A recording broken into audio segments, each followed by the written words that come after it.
All praises. So we should be up, running, and live. All praises. So how y'all doing today?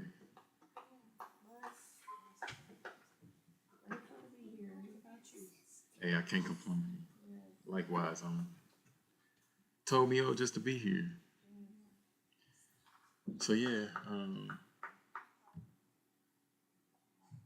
we can get started. It is up and running on the YouTube, right?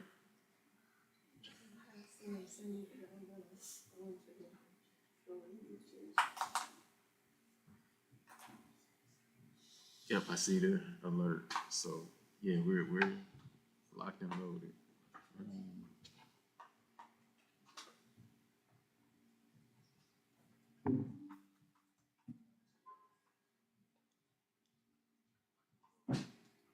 Yep, we got good audio. So get out of that and we can get started. All praises.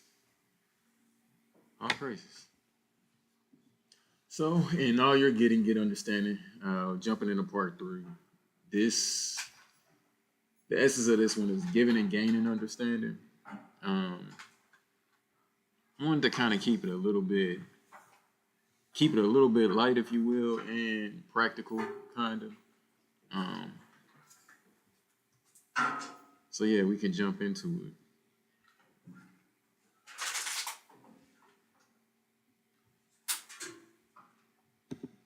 All right. So, as always, we got our disclaimer. The scriptures expressed in this study are those of the author and not my own. Viewer discretion is advised. All right, so same guidelines for the lesson. We want all things to be done decently in order.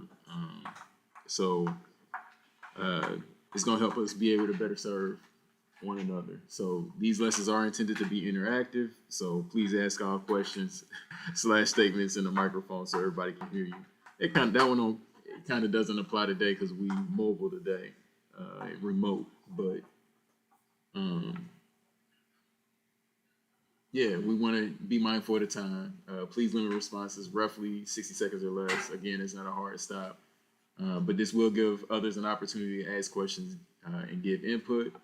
We want to stay on topic, so if you have questions that don't pertain to the lesson or the topic of the lesson, please hold those until after the study. This will help us better serve your question and give it the proper attention it deserves. And if we move from a point, you don't get a chance to ask your question or make your statement, if by the end of the study it still hasn't been addressed, please hold this to the end and we can go back and revisit it.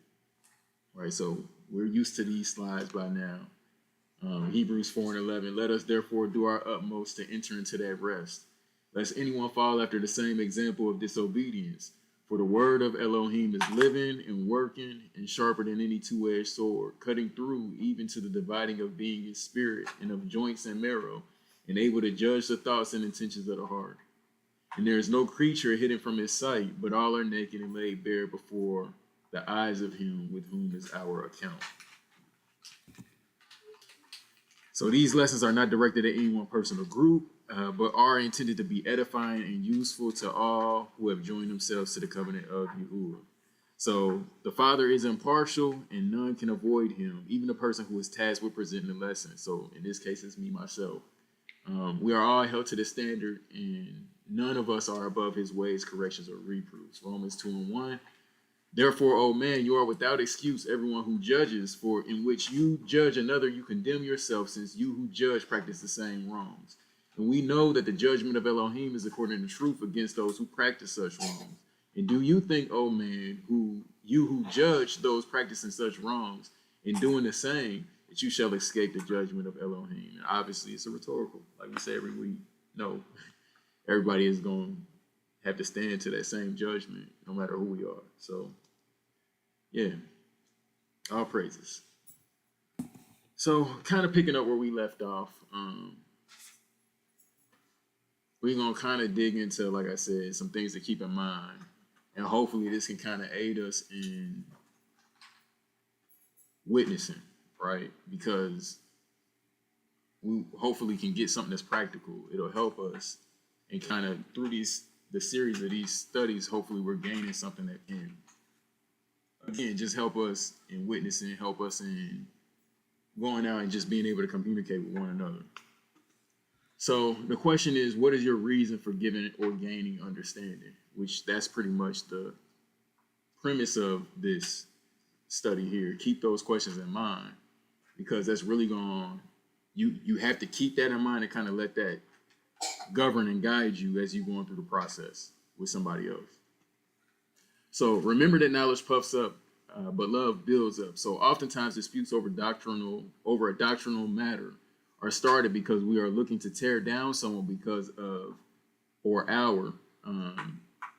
our/their knowledge, but are not looking to build up one another through love, right? So the gist of it is, keep love in the forefront of your mind when you're dealing with whoever it is that you're dealing with, because that's going to open up the door for you to gain understanding and to give understanding, right? 1 Corinthians 8:1, he says, "And concerning food offered to idols." Again, this is dealing with a doctrinal issue, right?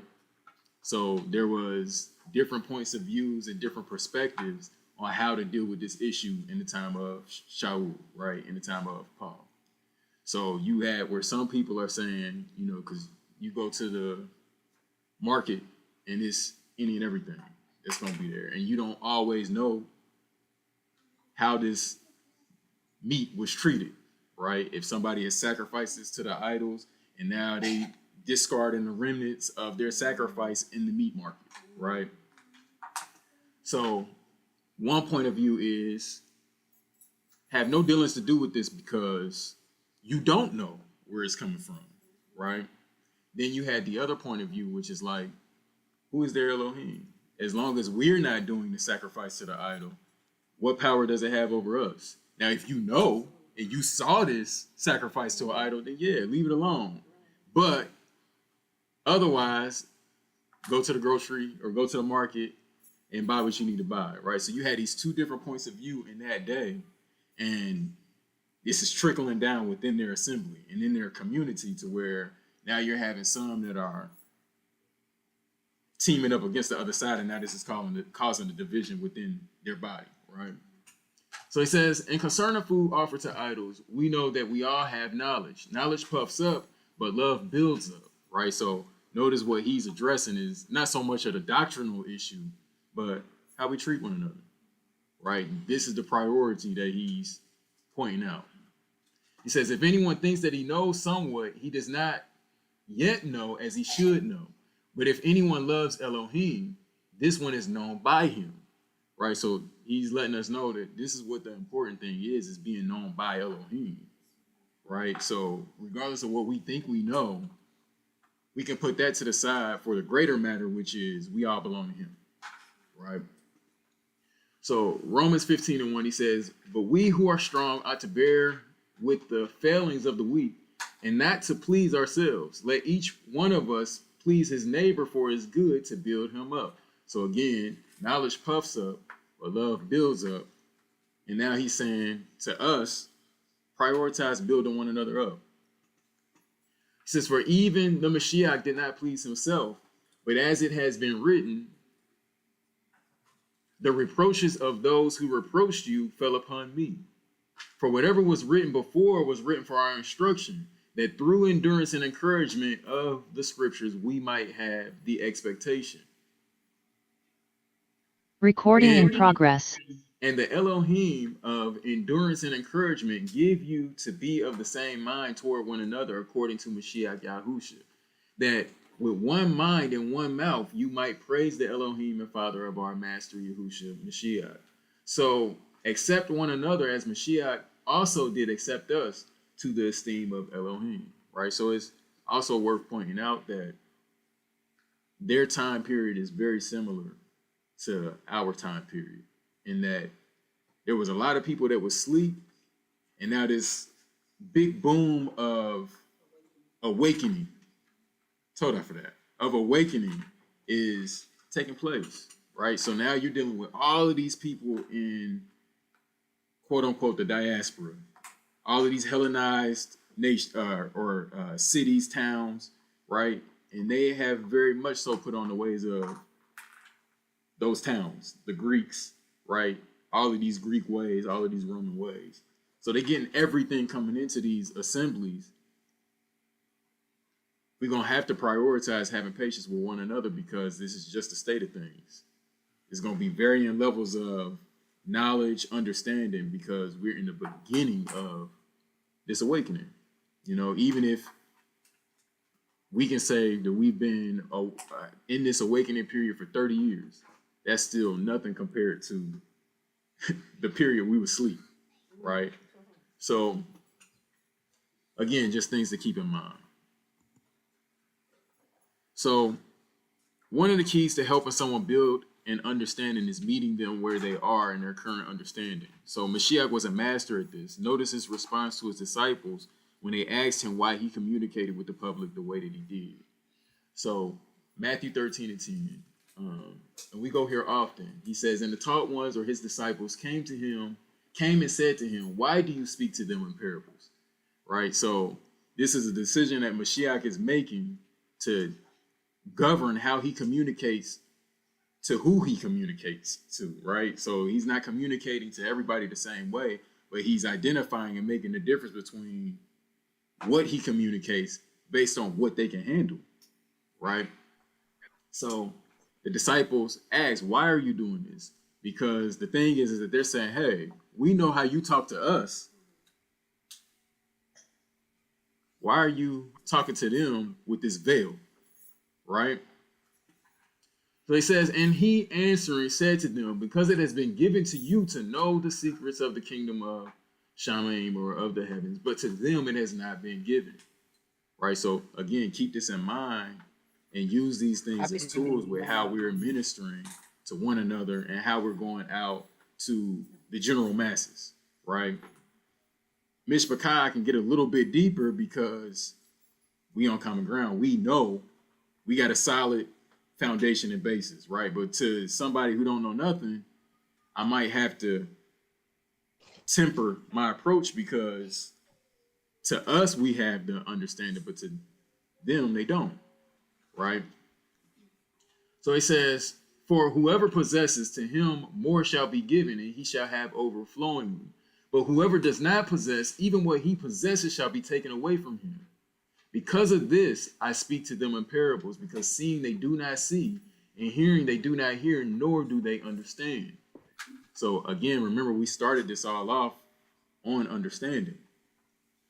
He says, and in them the prophecy of Isaiah or Yeshayahu is completely filled, which says, hearing you shall hear and by no means understand, and seeing you shall see and by no means perceive.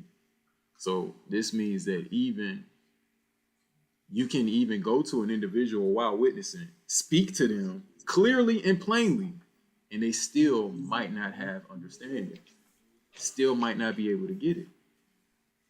Right? So because of this, he's tailor-making how he deals with the individual based on the individual, right? Okay, let me speak to them in parables and something that this person can understand, right? So he says, for the heart of this people has become thickened, and their ears are hard of hearing, and their eyes they have closed, lest they should see with their eyes and hear with their ears, lest they should understand with their heart and turn back, and I heal them.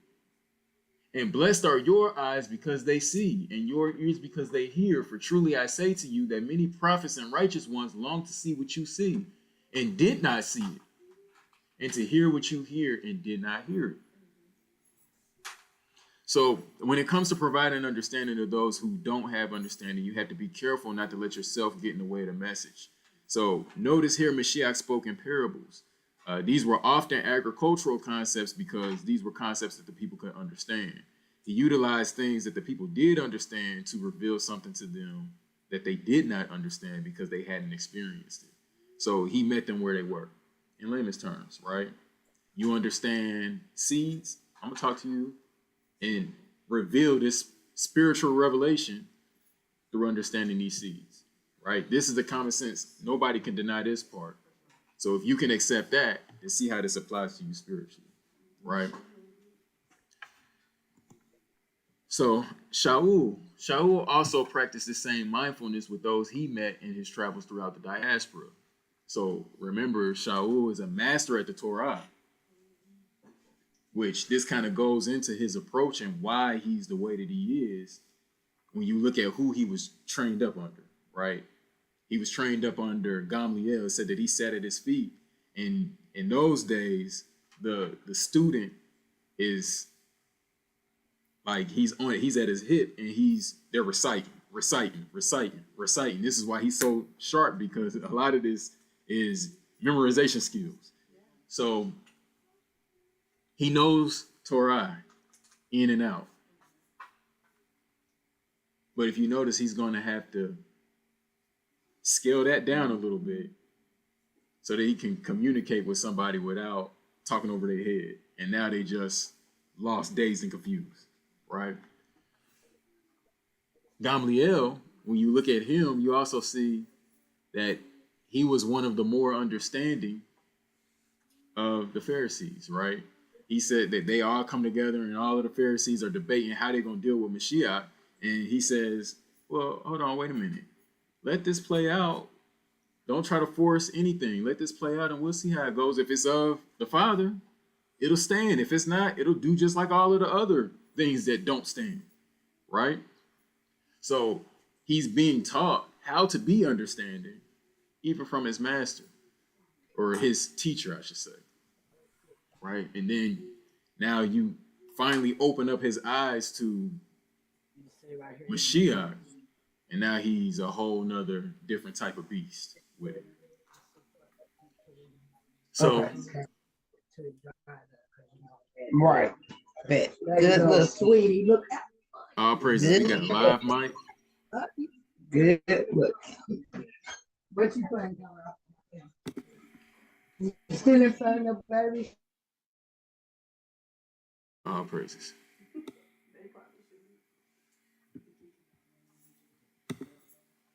All praises. So, 1 Corinthians 9 and 19, he says, for though I am free from all, I made myself a servant to all in order to win more. So notice his approach. He said, listen, I'm free to all, but I made myself a servant to all to win more, right? He says, and to the Yahudim I became as a Yahudi, that I might win Yahudim, or those of the southern region, to those who are under Torah as under Torah, so as to win those who are under Torah. To those without Torah as without Torah, not being without Torah towards Elohim, but under the Torah of Mashiach, so as to win those who are without Torah. To the weak I became as weak, so as to win the weak. To all men I have become all, so as to save some by all means. And I do this because of the good news, so as to become a fellow partaker with it. Do you not know that those who run in a race indeed all run, but one receives the prize? Run in such a way as to obtain it. And everyone who competes controls himself in every way. Now they do it to receive a corruptible crown, but we for an incorruptible crown. Therefore I run accordingly, not with uncertainty. Thus I fight, not as one who beats the air. This is not random, right? When I'm going out here and I'm interacting, I'm very strategic with how I'm dealing with who I'm dealing with, because I'm trying to win souls, right? He says, but I treat my body severely and I make it my slave, lest having proclaimed to others, I myself might be rejected, right? So again, the goal here is that within the boundaries of the Torah, keeping in mind what Shaul says in verse 21, he was not putting the Torah aside of Elohim. He made himself approachable to all to relate with those that he came in contact with, right? So he makes it clear when he's dealing with those that don't have the Torah. No, he's not partaking in Torahless behavior, right? I'm glad you said that, because that's what I was thinking in my mind. That some people take that as, well, if he's relating to all these different groups, okay, when he relate to the sinners, then he's gonna have to do like the sinners do. That's not Yeah, exactly. So a lot of people take that scripture and run with that. Those that are kind of like carnal, they come back the same things. Yeah, they're carnal because in the word says to be carnally minded is death. So, and if you're worldly, if that's where your mind takes you when you read that scripture, those verses, then you're still full of the world and carnality. So, Absolutely. Yeah, absolutely. Yeah, he's definitely not giving a free pass on that, like he said. Not being without the Torah towards Elohim, right? Like, no. When it comes to Elohim, I'm gonna make sure that I'm keeping that. But within those boundaries, I can still interact with others that aren't, right? As long as we're not partaking in something that is foolishness or folly. So he spoke the language of the person that he was speaking to. So this requires you to have wisdom and to listen to the individual, just like we said in the past weeks, right? You got to kind of gauge it by knowing who you dealing with. Like, there are some ways that I can talk to Mishpachah. We can just get straight into it, straight into the scriptures. But with somebody that might be from where I come from, I already lost you, right? Like, sometimes with some people it's, man, get out of here with that holier than thou, get out of here with that God talk. Like, it's straight like that when you come with that approach, because that's how callous the world has made them.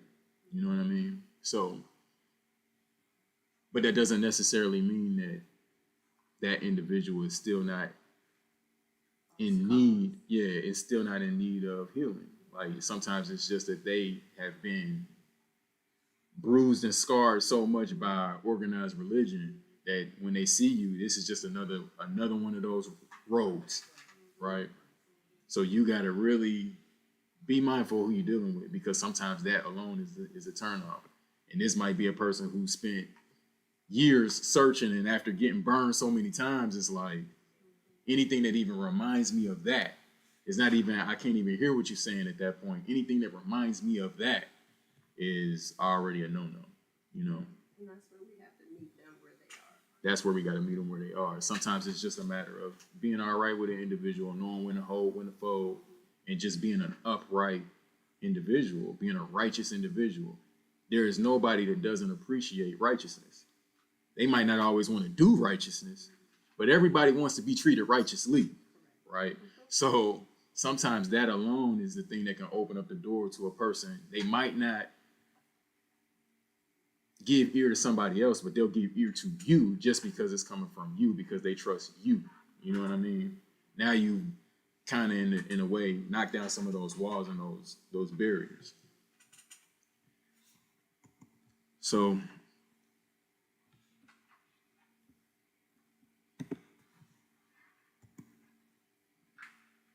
okay, so now remember last week we talked about the process of reasoning with one another.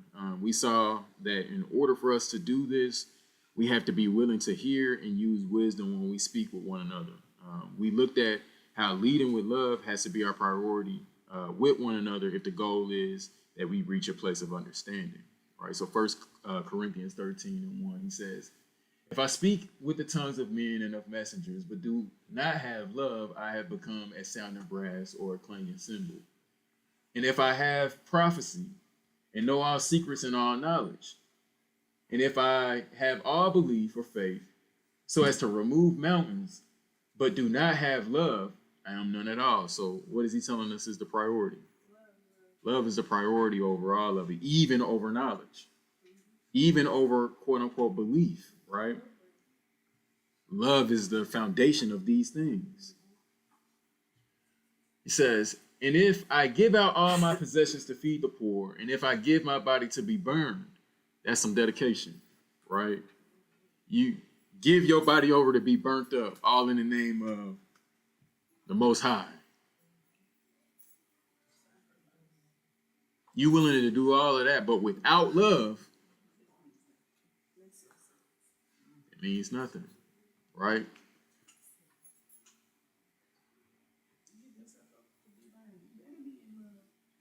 I mean, hey, because once that's done, it's done. Or you better hope it's done. Because what's going to be left is going to be a miserable life. That's for sure. So if you won't go that far, definitely something as simple as checking a box of love. Check that box. Right? He says, verse 4, he says, love is patient, is kind. Love does not envy. Love does not boast. Is not puffed up. Does not behave indecently. Does not seek its own. Is not provoked. Reckons not the evil. Does not rejoice over the unrighteousness, but rejoices in the truth. It covers all, believes all, expects all, endures all. So now he's showing us how to love. Right? This is what love looks like. It says, love never fails. And whether there be prophecies, they shall be inactive. Or tongues, they shall cease. Or knowledge, it shall be inactive. So we talking about in all your getting, get understanding. And a lot of times, like we've been saying, the disputes are coming over differences in knowledge. And he's saying, hey, and we'll set the love aside for the sake of knowledge. And he's saying, hey, the knowledge is secondary to the love, right? So he says, for we know in part and we prophesy in part, but when that which is perfect has come, then that which is in part shall be inactive. When I was a child, I spoke as a child. I thought as a child. I reasoned as a child. But when I became a man, I did away with childish matters. For now we see in a mirror dimly, but then face to face. Now I know in part. And this again is coming from Shaul, a master of masters. And he's even saying, look, I know in part. But then I shall know, as I also have been known. And now belief, expectation, and love remain. These three. But the greatest of these is love. Right? So, again, because it's going to come to a point to where as we continue to gather, we're going to run into some differences of opinion or differences in knowledge. Like, that's what it is. But as long as we can prioritize the love, we can get through all of the other stuff, right? We can reason with one another, and we can gain understanding. Otherwise, it's all for love. Otherwise, yeah, it's all for naught. Like, what are we doing it for? Yeah. Clanging cymbals at that point. Like, the Father is not going to be looking down and being pleased. Like, this is a thing that we often will misunderstand. You know, he called Abraham his friend based on his belief. And like literally when we look at these ways of belief that Abraham followed, we get a pattern of like, no, he's not just doing this just to check something off in his Torah book. Like, no, he's doing this because he wholeheartedly has the law written on his heart. That's why he's doing what he's doing. He's opening up his house to strangers. He's doing all of these things that fulfill the Torah because he believes it's the right thing to do. And he's always prioritizing love. So, all praises. So, remember that the wisdom from above is first pure. There are some things that are not profitable to understand. We got to lay that out there, right?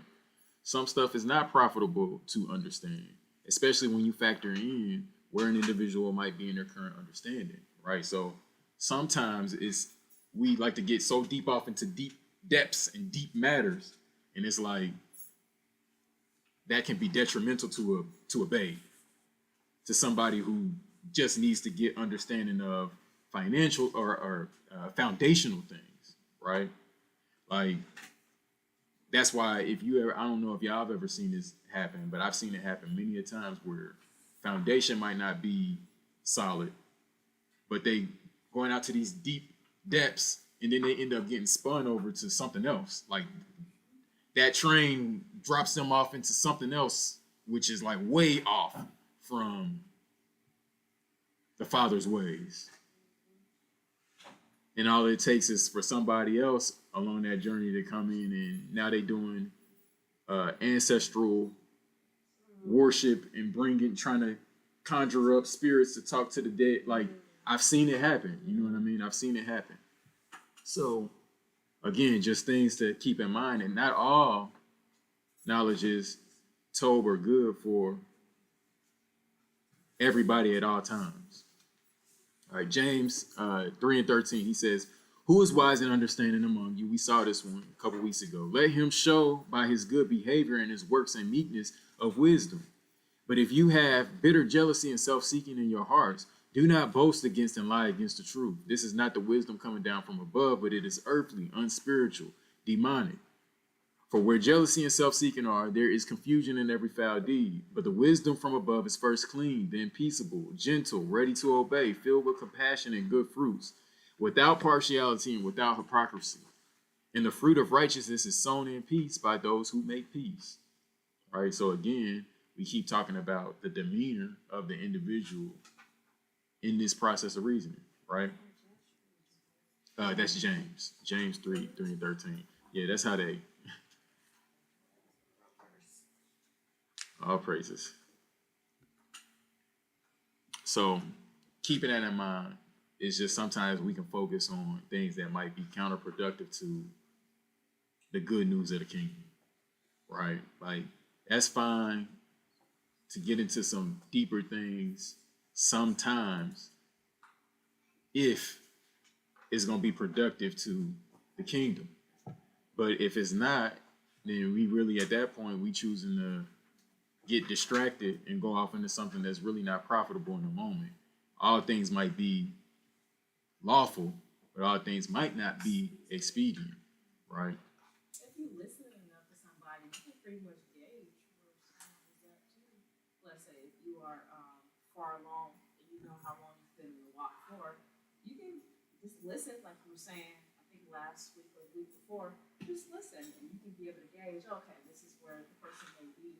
Then you can kind of go off that and have a conversation or ask questions. Mm-hmm. How do you feel about this? Mm-hmm. What is your understanding on that? And then you can be able to, interact that way instead of just going off of what you think, that they may want to hear. Just sometimes just asking, you can be able to get the answer that way. That's good. All praises.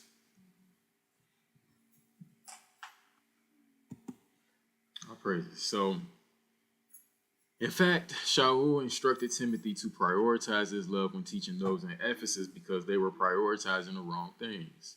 So again, we're going to see ain't nothing new under the sun. Like, nothing's new under the sun.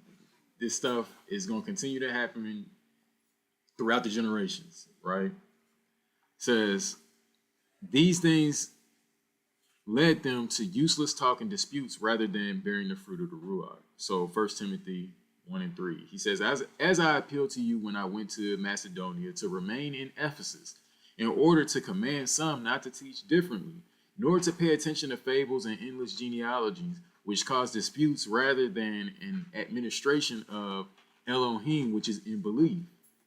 Now, the goal of this command is love. Again, we're going to keep coming back to this same thing, right?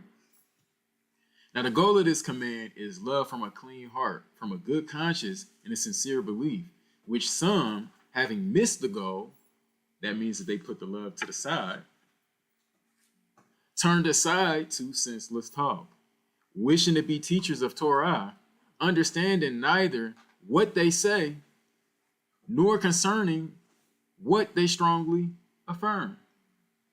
So they speaking on things that they don't even have a grasp of, right? He says, and we know that the Torah is good if one uses it legitimately.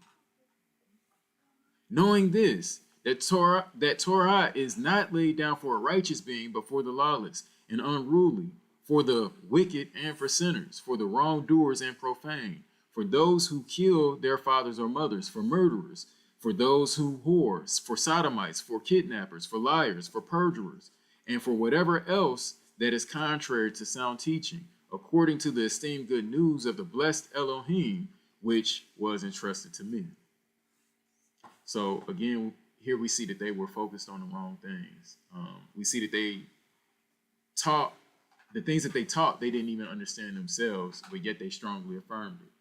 So just because somebody can say something with confidence, that don't necessarily mean that it's right, right? But to someone who doesn't know any better, how can they tell the difference, right? So that's what makes this dangerous. Only thing that we're gonna be able to do is kind of, again, keep leaning on, okay, the approach will tell a lot about where the individual is coming from, right? So their illegitimate use of the Torah made the Torah of none effect, like Mashiach said about the Pharisees.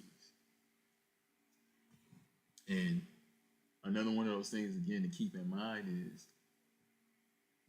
these same types of people, they still exist today, right? Like there's a million new doctrines being produced and being spread all the time without ceasing.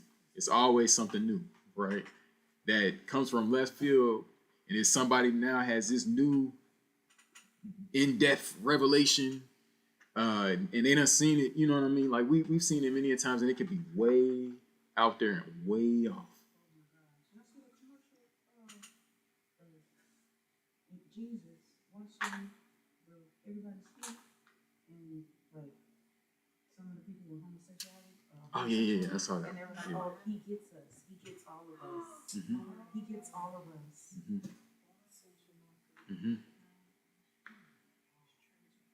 Yeah, I saw that It's one. very bad. Very bad. Because it's people, and they say like, "Oh, yes, he gets me.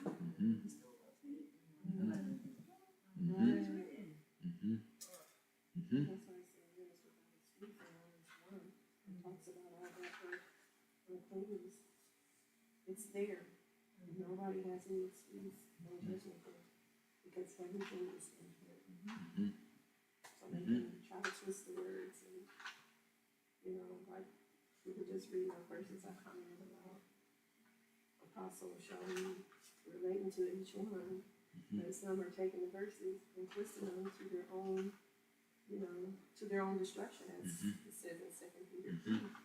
That does that to Shaul's writings, as even the other scriptures, it says, the rest of the scriptures. So it's not just Apostle Paul's writings they're twisting and distorting, as he said, they're unlearned and untaught, or unstable in some versions.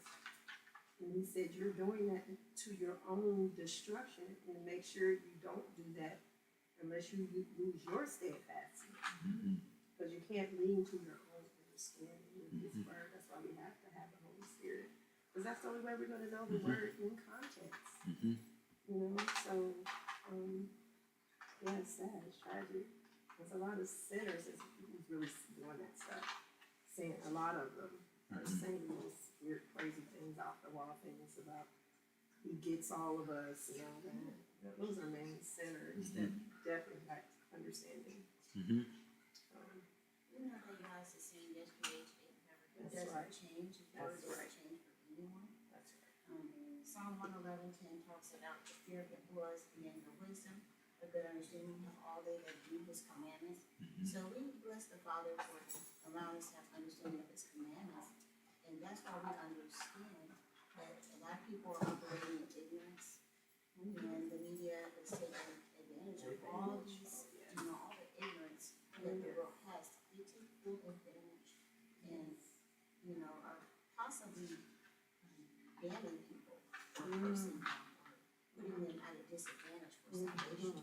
Because people actually think that the most holy and uncorrupt one would actually do something like that. And be so, Yet he did know the hearts of people. He gave full opportunity when he was here walking on the earth. He did eat with sinners and certain ones that the Father had mercy on. So they were selected, and there was mercy shown to certain ones. He ate with the sinners, but he did not become like them. He didn't condone sin. Matter of fact, he would tell them when he would heal and do all these wonderful acts through the Spirit, he would tell them, don't sin anymore unless the worst Thing come on you. That's right. So his association with sin was to glorify the Father and show forth works to come. But it was never to condone it. I just was saying that just a couple of days ago on social media. And someone quoted that verse, because there's something going around about this pastor condemning this pregnant young lady out of wedlock or whatever. And someone mentioned about the verse, they must not know about the verse that says, what did Jesus say about, the woman that was in sin caught in adultery? They always like to say, he who's without sin cast the first stone. But they never want to bring up that next important detail where he told her, go and sin no more. Mm-hmm. They never want to quote that. It's like all they want to focus on is the part, Mm-hmm. And I'm like, trick no good. Mm-hmm. Read further Read for yourself. for Yeah. yourself. And yeah, that's one that one of these days we'll really like dig into and break that one down. But like, that wasn't a statement that was being made as a general statement of, well, if you have he who is without sin, generally, like, no, there was a sin that was taking place in that moment from everybody that was there, because Torah says, which is why when you look at how that scenario is introduced, they brought the woman to him to get him to give a judgment, trying to trip him up. If he would have given a judgment in that moment, it would have been against the Torah, because the Torah says that the man and the woman have to be present and they both are supposed to get stoned. So that man is not there in that scenario. So if they said, hey, we caught in the act, like you just said, that means that where's this man at? So they were already dealing out a partial judgment to begin with. And that's the reason why they're bringing it to him, to set him up. So that's the reason why he had to say what he said and said, listen, I'm not even going to deal with this situation because the whole thing is wrong to begin with. But woman, sin no more. So that's why they said, why they all walked off. You think that they would have been like, they would have been humble enough to be like, yeah, I got sin in me, let me walk off. No, they knew that it was an unrighteous judgment that they were bringing before him in the first place. And that's why they put the stones down and they walked off. Yeah, you're right. So yeah, there's a whole thing with that, and it gets taken out of context. And like you said, nobody ever brings up the point that he was not justifying the woman in her behavior. He's saying, listen, go and sin no more. So yeah. But yeah, where were we? First Timothy, got past 8, so we're somewhere between 8 and Yeah, no, I think we read all of it. Yeah, no, we read all of it. So moving on to the next slide. So we see that Shaul had to reaffirm this same message to Timothy again in his second letter to him. So he says it to him once, and then when he's writing to him again, he's bringing the same thing back up. So he encourages him to rightly handle the word of truth. Again, this shows that there were those who were mishandling the word of truth, focusing on the wrong things, led them to a corrupted understanding. So now we're in 2 Timothy. 2 Timothy 2:14, he says, remind them of this, earnestly witnessing before the master, not to wage verbal battles, which is useless to the overthrowing of the hearers. Do your utmost to present yourself approved to Elohim, a worker who does not need to be ashamed, rightly handling the word of truth. But keep away from profane, empty babblings, for they go on to more wickedness. And their word shall eat its way like gangrene. Humanios, and Philetus, there we go, are of this sort, who have missed the goal concerning the truth, saying that the resurrection has already taken place,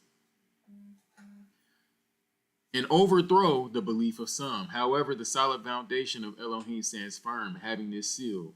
Yahuwah knows those who are his, and let everyone who names the name of Mashiach turn away from unrighteousness.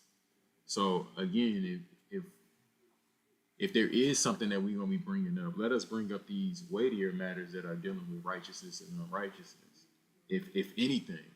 But a lot of times it's something that's so surface level and something that's so irrelevant to a soul salvation that it's like we got bigger fish to fry. But instead, those are the things that we we choose to wage verbal battles about. You know what I mean? So notice how this new doctrine was intriguing enough to cause people to turn from faith or belief, right? So people are coming with this new doctrine. You know, the resurrection has already occurred, and whatever is going on in their day, and it's spreading in their day. And likewise, yep, nothing new is under the sun. So this is, like I said, notice how this new doctrine was intriguing enough to cause people to turn from the faith or belief. So this is oftentimes what happens when doctrines are established. The issue is, in many of these cases, something is incorrectly taken out of context from the scripture to make this new doctrine. So when one comes in contact with this strange doctrine, not knowing any better themselves because they haven't searched the matter out for themselves, with the right mindset and goal, they too fall from true belief. So this is how many doctrines begin and take root through many different denominations of belief, but they're all using the same scripture, right? So it's like, if clearly there are a lot of different conclusions that we are coming to based off of the same text, just like the elephant. All praises. So now I'm not saying that gaining knowledge is not important, because it is necessary to gain an understanding. But knowledge in the absence of love profits little. So the key is, when there is knowledge that comes from Elohim, its goal is to cause us to draw nearer to him, that we might all do the words of his Torah. So that's the foundational thing there, is the goal of his instructions is that we can draw nearer to him. If it's something that's pushing an individual away from him, then we got to question, is it even really coming from him? You know what I mean? So Psalm 119:18, he says, open my eyes that I might see the wonders from your Torah. So I'm not knocking knowledge whatsoever at all. Some translations will say these wondrous secret things from your Torah. But mind you, these are the things that are coming from his Torah, right? Deuteronomy 29:29, it says, the secret matters belong to you who are Elohim, but what is revealed belongs to us and our children forever. Why? To do all the words of this Torah. So when the Father is revealing something to us, it's to help us better perform and do the words of his Torah. That's why he's revealing things to us. It's to draw us closer to him. Proverbs 19:1, he says, better is the poor walking in his integrity than one of perverse lips who is a fool. Also, desire without knowledge is not good. And he who hurries with his feet sins. Right? So,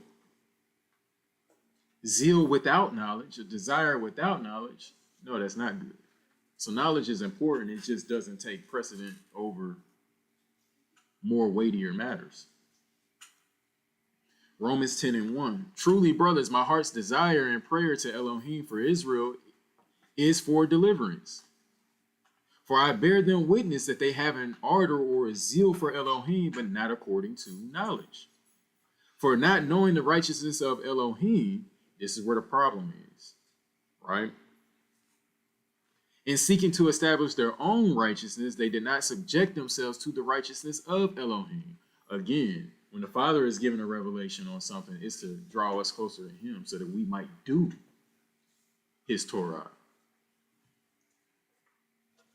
He says, for Mashiach is the goal of the Torah unto righteousness to everyone who believes, right? So the whole point of this thing and our endeavors today is that we do what? Try to become more like Mashiach. Because we know that in him, the Father was well pleased. He says, this is my son, listen to him. So as long as we're setting our eyes on that as the goal, it will be A-okay.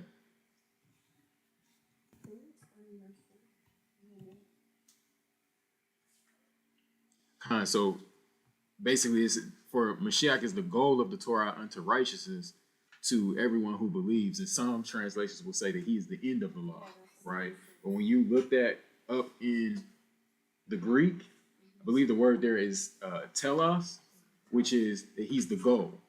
So it's a completely different, like the King James again, some things they get excellent and some things that they don't necessarily get right with how they're translating, right? Because they make it look like it's easy for that to be taken as he's the end. Like he did it, so now we don't, right? But that's not what that's saying. In Greek, what they're translating it from is saying that he's the goal, he's the target of the Torah. That's how I was taught. You nailed it to the cross. So long as you confess that you believe, you saved. Mm-hmm. That is not the case. Mm-hmm. But Torah is what gives salvation. That's the thing. But it's the opposite. Like Satan You- truly has deceived the whole world. and you expecting to come before the throne with disobedience is gonna be, I mean, that's with any situation in life. Yeah, and then how can you get interest to the kingdom? It's his house, but you have to follow his rules and his commandments and instructions to get inside the kingdom. No, I just gotta confess that I If believe. you're not following the instructions, how do you expect to get into the kingdom? It's not gonna happen. It's his rules and his house. I confess that I believe and I believe, so that's good enough, right? No, it's not. Yeah, except for the part where he says, "If you love me, Right. keep my commands." In Revelation 22:14, it says, "He that do his commandments, as you said, sis, shall enter into the gates and into the city." So, All praises. not just faith alone. Mm-hmm. So this is where groups such as the Pharisees of Mashiach's day lost their way. So they started to get so hung up over doctrines that they closed their ears to hearing the truth. So there were many factors that caused them to see things the way they did. Pride, knowledge, wanting to uphold their own standard of righteousness according to their understanding. Like these things are only a few of the things that hung them up. They held fallacies in their logic that locked them out from gaining understanding. So these things were often preconceived notions about who they were talking to, which was linked to their own pride, right? So we're going to keep seeing how when dealing with the Pharisees and the other quote unquote learned ones of Mashiach's day, a little bit of humility would have gone a long way, right? A little bit of just coming to the table and saying, hey, what you're saying is something that's new to me. I haven't heard anybody put it this way. Let's reason together. And if they would have actually listened to what he was saying and they would have gained understanding from it, but instead they entered into it with preconceived notions that they closed their ears before he even said a word. So a fallacy, right? A fallacy is the use of invalid or otherwise faulty reasoning in the construction of an argument that may appear to be well-reasoned if unnoticed. So the term was introduced in Western intellectual tradition by Aristotelian de Sophisticus Elenchus. Fallacies may be committed intentionally to manipulate or persuade by deception. So this is what Hashatan does, right? And or unintentionally because of human limitations, such as carelessness, cognitive or social biases, and ignorance, or potentially due to the limitations of language and understanding of language. So this is just like what we were just talking about with that verse, right? There's a breach in the understanding of the language that can lead somebody to that conclusion. Well, he's the end of the law. But so now they're operating out of a quote unquote fallacy, assuming that this is what this means, but this is not what it means. But it's really a language barrier thing that has opened this up, right? So it says these delineations include not only the ignorance of the right reasoning standard, but also the ignorance of relevant properties of the context. For instance, the soundness of legal arguments, mind you, we're talking about the Torah, depends on the context in which they are made, right? So the key here is that we have to learn how to search a matter out, right? Especially when we are dealing with the scriptures. So we can arrive at incorrect conclusions in our understanding if we don't take certain things into consideration. So things such as culture, being careless in speaking as a fool, aka jumping to conclusions without searching the matter. We talked about that last week. Ignorance, in other words, you don't know what you don't know, right? Or limitations in the language. And then sometimes just taking things out of their original context that they are written can lead us to a conclusion based on a fallacy, right? So as we continue to go through it, just keep that in mind. Like there are so many different routes that a person can take to get to an incorrect conclusion. First line of defining fallacies. In a nutshell, also, have you heard that manipulating or persuading someone, deceiving someone into doing things is considered witchcraft? A form of witchcraft? I have. It's not something that I'm that I'm thoroughly studied on. Okay. But what I will say is, from a witch's point of view, oftentimes like people that are like Wiccans and that practice that kind of stuff, that's what their goal is to be able to manipulate the individual and to control the individual to get them to. So I won't, what I'll say is this.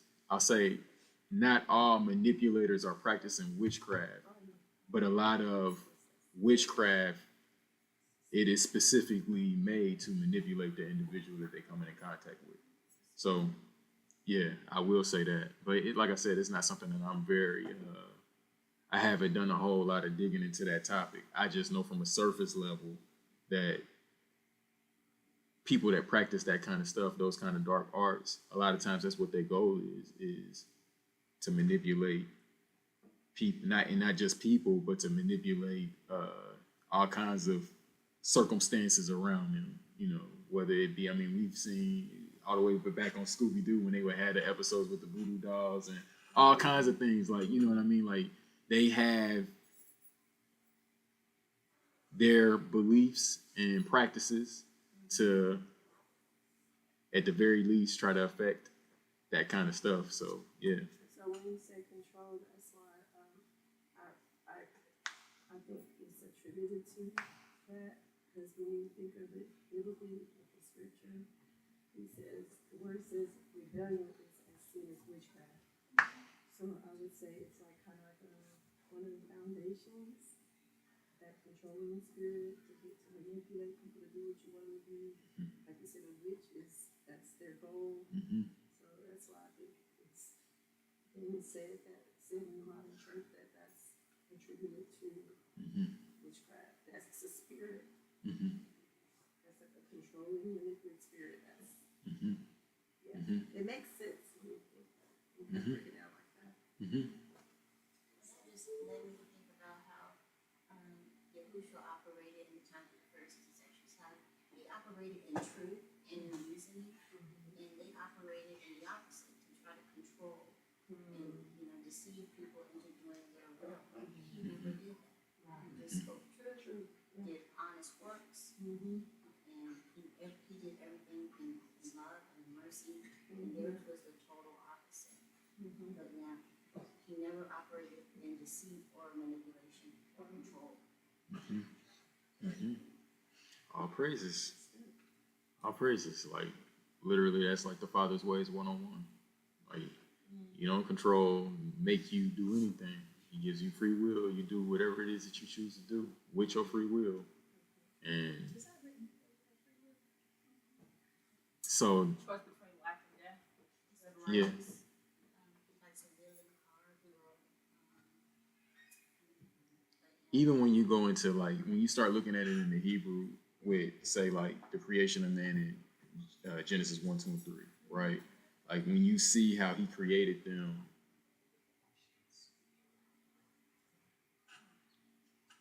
So, y'all speak louder. Yeah.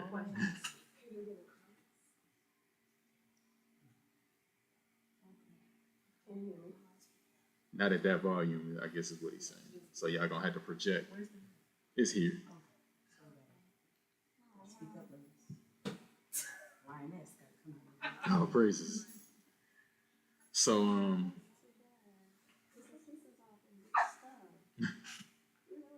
They showing they must be sitting here. nah, not at all. I was trying not to be too loud. You are the most soft-spoken woman I've ever met in my life. I love it. Though. Yes. So sweet. She amazing. Yeah. But I was trying to not be too loud. Yeah, nah, I mean, I guess they're saying they can't hear, so all praises. So, so yeah, one of these days is another one of those things I would love to go over. But when you look at just even how the man was created, he was created with a quote unquote nefesh. That when you look at that word, is literally their own free will. So every individual has their own quote unquote soul. That is their own seat of emotions, their own desires, their own. So he created them with the ability to be able to choose and do whatever they wanted. And that's what happened. That's why it says, I can't remember the book, choose you this day whom you serve. Mhm. So that's free will. Mhm. That's choices. Choose which way you want to go, which God you want to serve or not serve. I can try as long as I'm not blocking. As long as I'm not. Well, no, I can't because I'm plugged in. A little bit. I don't think that's going to be necessary though, as long as y'all project.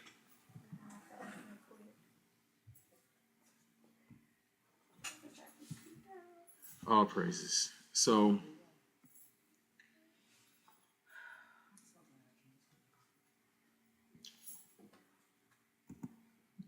okay, so moving on. So we have an example recorded in Mark that shows how doctrines can be upheld and regarded as Elohim's word, but they are truly commandments of men. So as we read, we'll see how this was not only going on in their day, but it's also still going on today. All praises. Okay, so Mark chapter 7, starting at verse 1. It says, And the Pharisees and some of the scribes assembled to him, having come from Jerusalem, and seeing some of his taught ones eat bread with defiled, that is, with unwashed hands, they found fault. For the Pharisees and all of the Yahudim do not eat unless they wash their hands thoroughly, holding fast the tradition of the elders. And coming from the marketplace, they do not eat unless they wash. And there are many other traditions which they have received and hold fast. The washing of cups and utensils and copper vessels and couches.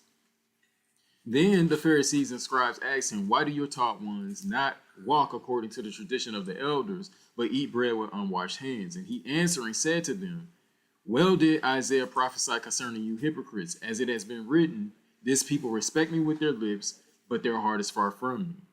And in vain do they worship me, teaching as teachings or doctrines, the commands of men. Forsaking the command of Elohim, you hold fast the tradition of men. And he said to them, Well do you set aside the command of Elohim in order to guard your tradition. For Moses said, Respect your father and mother, and he who curses father or mother, let him be put to death. But you say, if a man says to his father or mother, Whatever profit you might have received from me is korban, that is a gift, you no longer let him do any matter at all for his father or his mother, nullifying the word of Elohim through your tradition, which you have handed down. And many such traditions you do. And calling the crowd to him, he said to them, Hear me, everyone, and understand. There is no matter that enters a man from outside which is able to defile him, but it is what comes out of him that defiles the man. If anyone has ears to hear, let him hear. And when he went from the crowd into the house, his taught ones asked him concerning the parable. And he said to them, are you also without understanding? Do you not perceive whatever enters a man from the outside is unable to defile him, because it does not enter his heart, but his stomach, and is eliminated, thus purging all the foods? And he said, what comes out of a man, that defiles a man. For from within, out of the heart of men, proceed evil reasonings. So again, we've been talking about understanding and reasoning, and he's letting you know where this stuff is coming from, right? Evil reasonings, adulteries, whorings, murders, thefts, greedy desires, wickednesses, deceit, indecency, an evil eye, blasphemy, pride, foolishness. All these wicked matters come from within and defile a man. So now, if one,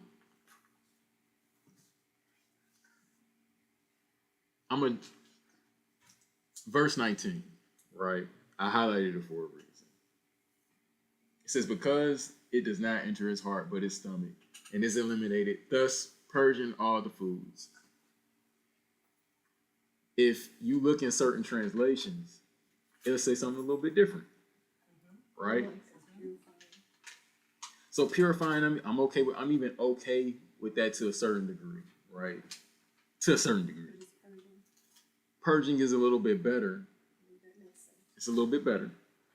But the ICB translation, let's see what they said. Food does not go into a person's mind. Food goes into his stomach. Then that food goes out of his body. Now, this is a translation that was made specifically for children. It says, when Yahushua or Jesus said this, he meant that there is no food that is unclean for people to eat. So this is written in that Bible, right? Fallacy. All praises. NLT translation. Which is what I bought for my children. The NLT. All praises. Well, now you know. You got to be watchful. Says, food doesn't go into your heart, but only passes through the stomach and then goes into the sewer. By saying this, he declared that every kind of food is acceptable in Elohim's eyes. Because when he's speaking of food, he's talking about clean food. All The praises. food that he already said we could eat. He's not talking about everything out here. All praises. So remember when we looked at the thing for fallacies, not understanding it in context, social biases, right? So you already, because of your culture, have a certain understanding that you come into the table with that's leading you to a fallacy, right? These are all things, language, that whole addition is in parentheses because it's not in the Greek text. This is something that the translators are taking liberty upon themselves to add in because they felt we need to clarify this. Now, of all things, this is one of the verses that they said, we want to add our own little note in here and make sure that we... Don't do that. He said don't add to it. Don't take away from it. All praises. All praises. So that version is saying that all food is kosher? TLB translation, for food doesn't come in contact with your heart, but only passes through the digestive system. By saying this, he showed that every kind of food is kosher. People from the Sunday church that I was going to, they ate everything. They ate everything, and we stopped. At the Sunday church I was going to, they ate everything, all the meats, all unclean foods, and my family would abstain. We wouldn't eat the ham sliders. We wouldn't, and they said, "Well, why are you not eating?" I said, "Because the Father said not to eat it." And they said, "Well, he said that everything that he made is good." That is true. It is good for its purpose. They're good to serve their purpose. It doesn't mean it's good for food, for our body. He already said what we can eat and what we cannot. So this will be my 4th or 5th Sunday not attending that fellowship. All praises. All praises. So Context is everything. context is everything. And now you can see how doctrines can easily get created based out of a lack of understanding, a lack of due diligence, a lack of. First thing that came to my mind, like I saw this in the NIV. I had an NIV. I said, well, I read in Leviticus that this is what is considered clean and this is what's considered unclean. So why would now he be changing that and he says that he don't change? Right. So what's going on here? I'm like, it can't say this. And I start to do research on it and I'm like, oh no, it don't say this at all. That's why this is in parentheses. The translators added this into it so that they could give their understanding to what the text is. So that they can have their way. Basically, it helps them is now they can be justified in doing what they want to do. But to the average everydayer, if you have one of these translations, we might run into somebody who has that understanding, right? So sometimes it's not always so much of a thing of being based in, oh, well, this is, you just wicked, right? Sometimes it literally is they saying, no, my Bible told me, right? And on top of that, pastor told me, he's a righteous man, right? And so there are all these layers that come, we have to learn how to reason with individuals to be able to break it down and say, hey, no, this is where this is coming from. This is the context, like you said. No, and to who he's talking to and to his audience, everybody already understands what's clean and unclean. Ain't no discussion or debate about this. So when they talking about food, unclean will never be in that category because they don't, in their day, they don't like eating a pig is not an option. Correct. It's not even an option. It's not gonna cross anybody's mind because they all know better. And that's why a lot of them, because of the type of Bible they have, they think it's okay to celebrate Easter because the word Easter is in the That Bible. translation. Not knowing that it's not in the Greek at all, and that this was a liberty of the translator to input that there, right?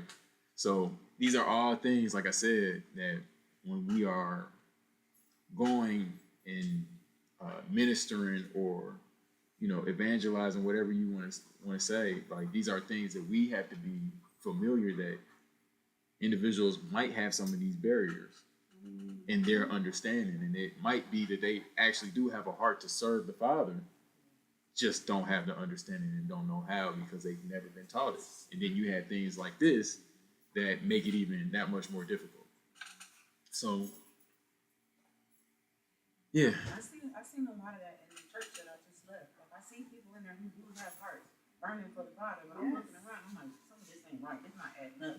What y'all doing and what he's saying isn't lining up with what the scripture says. He was the pastor from the Sunday church that I used to go to.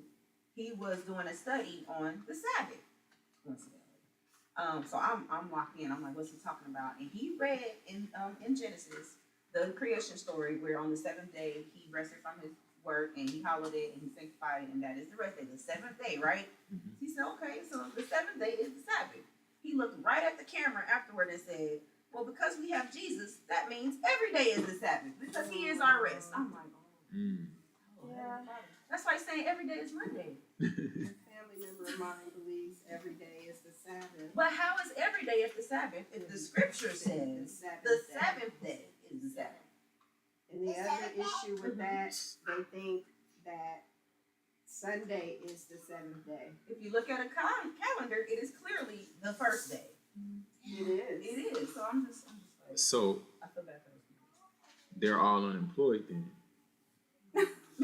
If they believe that every day, like you see, like just sometimes logic and reasoning, like logic. Well, if every day is the Sabbath, then that means that you're unemployed, right?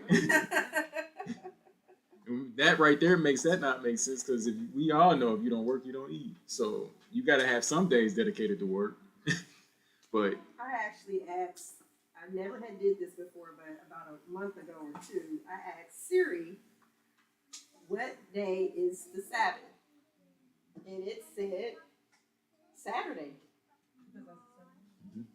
It said Saturday. I'm like, even Siri know. You know? all So it's no praises. excuse, basically. We just want, people are just set in their ways and They've been taught this way all their lives, and there's no way it's this way now. You know, my mom constantly says we're under grace, so we can. Everything is clean, everything is good. So we're under grace, so we can have that. You know. It doesn't make sense that this book is this thick and people really believe that we only supposed to pay attention to this half. Right. Like, what y'all think the rest of this is for? Why would we have it all if we're only supposed to pay attention to the latter part? That doesn't make sense. I tell people now when I'm sharing the gospel, know this book from Genesis to Revelation, cover to cover. But we only can do that with possession of the Holy Spirit. In order to understand it, in order to have wisdom and knowledge and context, we have to have the Holy Spirit. It'll lead us to all All understanding. truth, yes. This is really the reason why like these weightier matters are so important. Like you can shut yourself out from the ruach by not operating in it. You know what I mean? So like if you are operating in hatred when trying to give the good news, like and expecting the ruach to still be able to move and work, it's not. You know. So yeah. If one does not search this matter out today, notice how a new doctrine can be created based on a fallacy and a misunderstanding of the text. So if you read this text out of context, aside from the culture that it was said to, and read it in your own understanding, you can come to a corrupted understanding, to the same corrupted understanding as the translators. Just something to keep in mind. So, ad hominem. This is one of the types of logical fallacies. Okay, so ad hominem is appealing to feelings or prejudices rather than intellect. It's marked by or being an attack on an opponent's character rather than by an answer to the contentions made, right? So basically, ad hominem attacks are signs that a person is not looking to reason. So to better explain it, this is when somebody is trying to reason, say with you, right? And instead of actually dealing with the thing that they said, you start to attack that person and take personal shots or things like that at that individual. And now we're not even dealing with the actual statement that was made and whether or not this is right or wrong, true or false. Now, and this is like American Culture 101, right? Like, don't vote for Sherrod Brown. And you got the commercial and they always showing them doing something immoral or something, trying to paint them in some crazy light, because it's like, don't even care about what the policies are, just attack that person's character, because most people aren't looking at that anyways. So that's what, and this is ad hominem 101. So in their pride, the Pharisees would sometimes resort to these personal attacks in an attempt to delegitimize the argument that challenged their status quo or understanding. So these are things that we don't want to do, right? So the Pharisees were getting further and further away from the spirit of the Torah, which oftentimes requires a full grasp of the context in which the word was given to understand. So instead of hearing the righteousness of the Torah, which was found by looking at the spirit of the law, they often leaned into disputes over doctrines. So they were not trying to gain understanding or give understanding, but instead they were only trying to uphold their own points of view. When one has this mindset, a logical fallacy called ad hominem may be used instead of dealing with the information at hand. These kinds of attacks sometimes are paired with other fallacies, such as the genetic fallacy. So the genetic fallacy, you judge something as either good or bad on the basis of where it comes from or from whom it came, right? So this fallacy avoids the argument by shifting focus onto something's or someone's origins. It's similar to an ad hominem fallacy in that it leverages existing negative perceptions to make someone's argument look bad without actually presenting a case for why the argument itself lacks merit. Matthew 13:54, it says, and when he had come down to his own country, he taught them in their congregation, so that they were astonished and said, where did this one get this wisdom and miracles? So now notice what the people are concerned with. Instead of just being happy that we're receiving wisdom and miracles are being done, where did he get this from? Is not this the son of the carpenter? Is not his mother called Miriam? And his brothers Jacob and Joseph and Simon and Yehuda? And his sisters, are they not all with us? Where then did this one get all this? And they stumbled at him. So that caused them to stumble because they were operating under a genetic fallacy. So, but Yahushua said to them, a prophet is not unappreciated except in his own country and in his own house. And he did not do many miracles there because of their unbelief. So we'll look at how these can stop a person from hearing the truth of a matter or can lead a person to give ear to something false. So just like we were saying earlier, what Pastor said, just because pastor is pastor, they will listen to what pastor is saying over what the word is saying just because they are operating under this fallacy. But that's covered too. It says, let the word be true, and let every man be a liar. Man be a liar. All praises. All praises. Same way why you might run into rejection, because it's you. They can hear it from somebody else, but it came from you. So it's like, Yeah, absolutely. whether you're younger than them or whether it's whatever the case is, right? Sometimes they'll hear from anybody else and anywhere else. They just don't want to hear from you. So people are operating under these sorts of fallacies, and they can kind of dictate a person's understanding. The trick. Like, and it's not like I be trying to. Like my mom is like that. Like she feels like she can't learn anything from me, or can't Same. introduce her to the truth because I'm her daughter. You know. Yeah. So yeah, that's unfortunate. I'm like, we gotta send somebody else. If she can't hear me, send somebody else. Yes, absolutely. You plant the seed, somebody else will water. All praises. But, I was gonna say, trick no good, because even though a person rejects a certain vessel, the Most High says, you're not rejecting them, you're rejecting him, who he sent. So, trick no good. Yeah, that's worse, definitely. I'd rather her reject me than to reject the Most High. Yeah. But if I'm bringing His truth and you shun me away, then And then also too, that's why I always emphasize having the Holy Spirit, the Ruach HaKodesh, is so vital for a true follower of Mashiach, because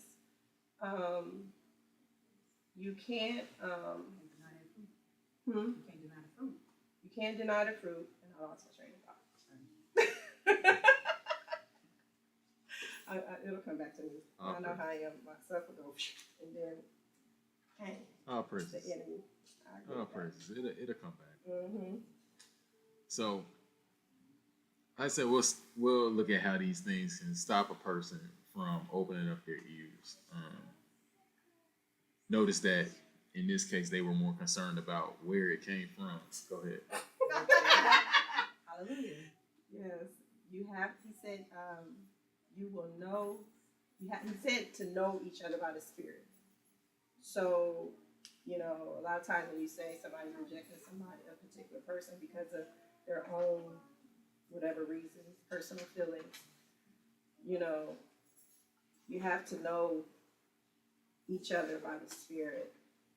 So you will know if that person means well or what have you, especially, and then he says to know those who labor among you. So if you've been fellowshipping with a person for so long, and somebody new come in and take that person wrong, that everybody else knows, like, oh, well, that's just brother so and so. He means well. Don't take that way. He doesn't mean that the way it sounded or came across or what have you. So just knowing each other by the Spirit is very important, because a lot of times people can misjudge people because of, like you say, who they are. They can't receive certain people, and then you got to check your own Ruach, on that too. All praises.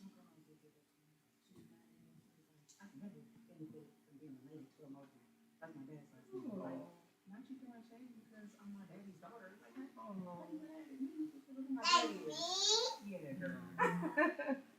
So precious. So in John 9 and 10, we'll see how these logical fallacies stop those of Mashiach's day from gaining understanding. So,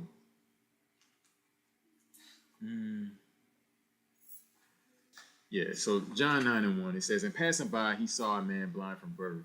And his taught ones asked him, saying, Rabbi, who sinned, this man or his parents, that he should be born blind? Yahusha answered, neither this man nor his parents sinned, but that the works of Elohim might be made manifest in him.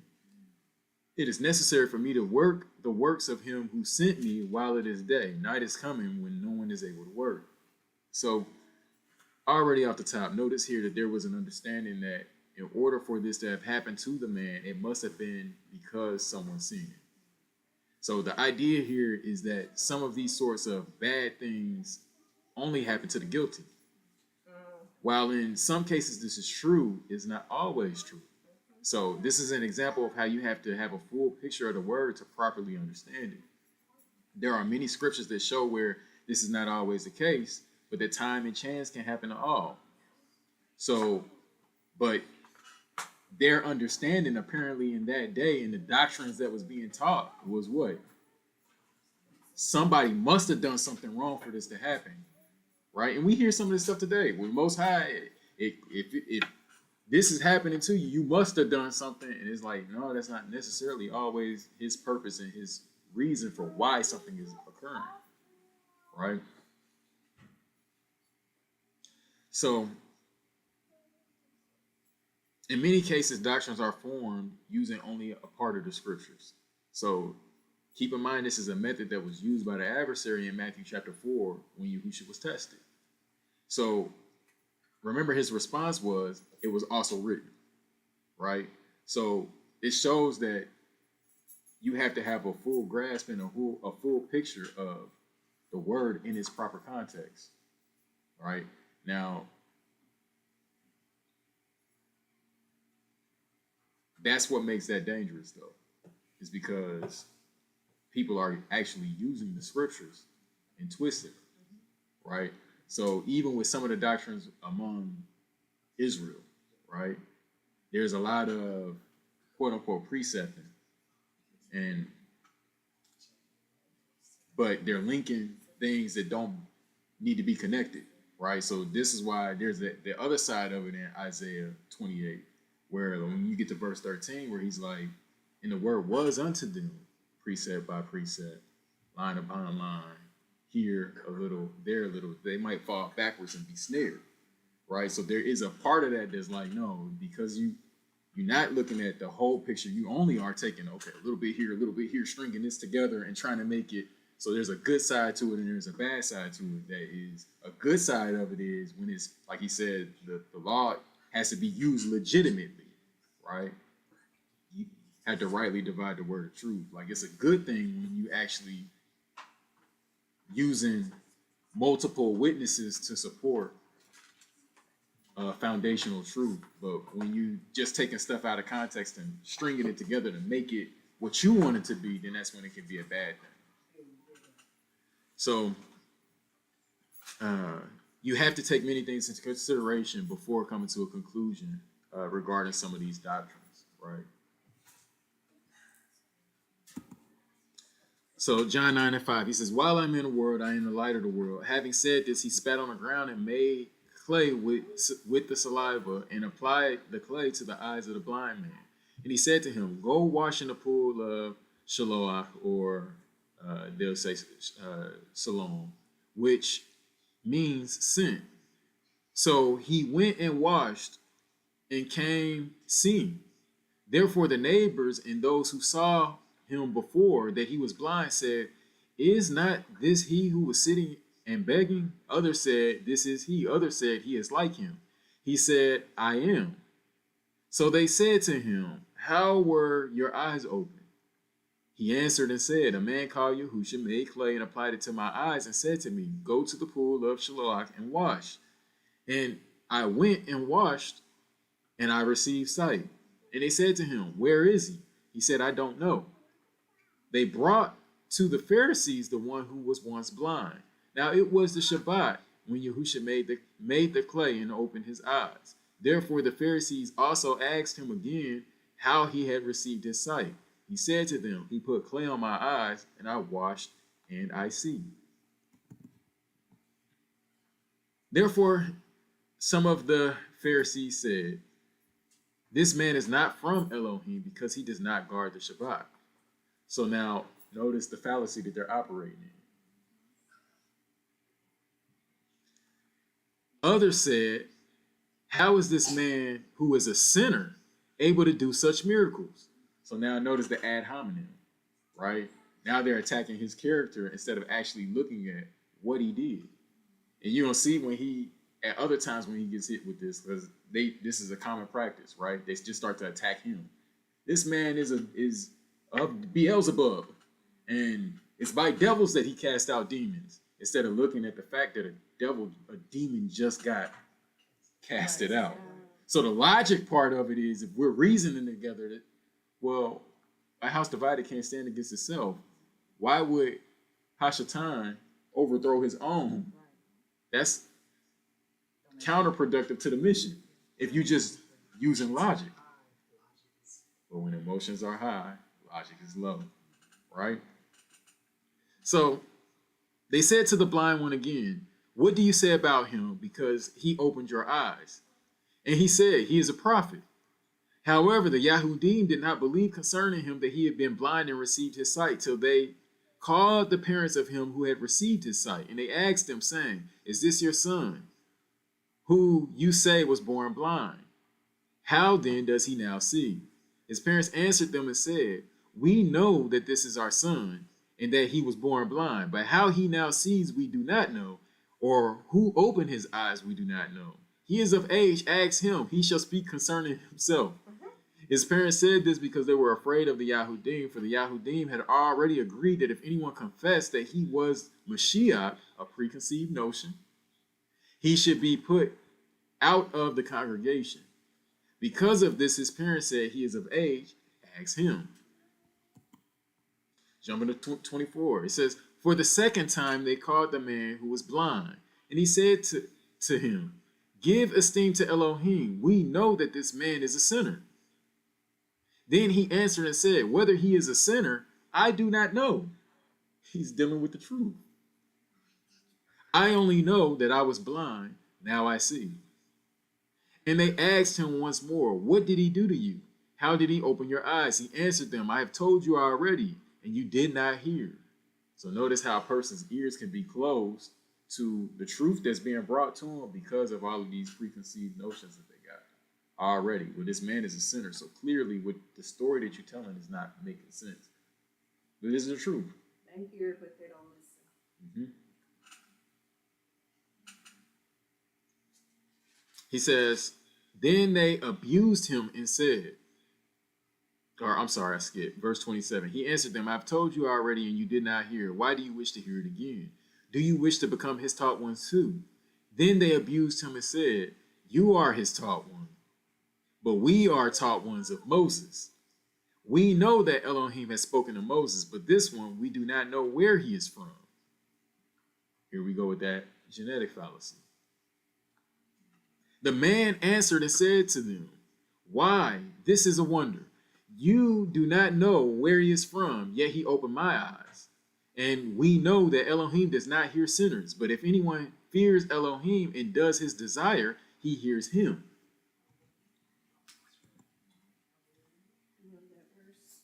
All praises. Verse 32, it says, from of old it has never been heard that anyone opened the eyes of one who was born blind. If this one were not from Elohim, he could have done none at all. They answered and said to him, now this man was trying to reason with them. Just use your common sense here. But they don't want to hear it. They answered and said to him, you were completely born in sins, personal attack, right? So instead of actually dealing with what he's saying, now they're reverting to making calls against his character.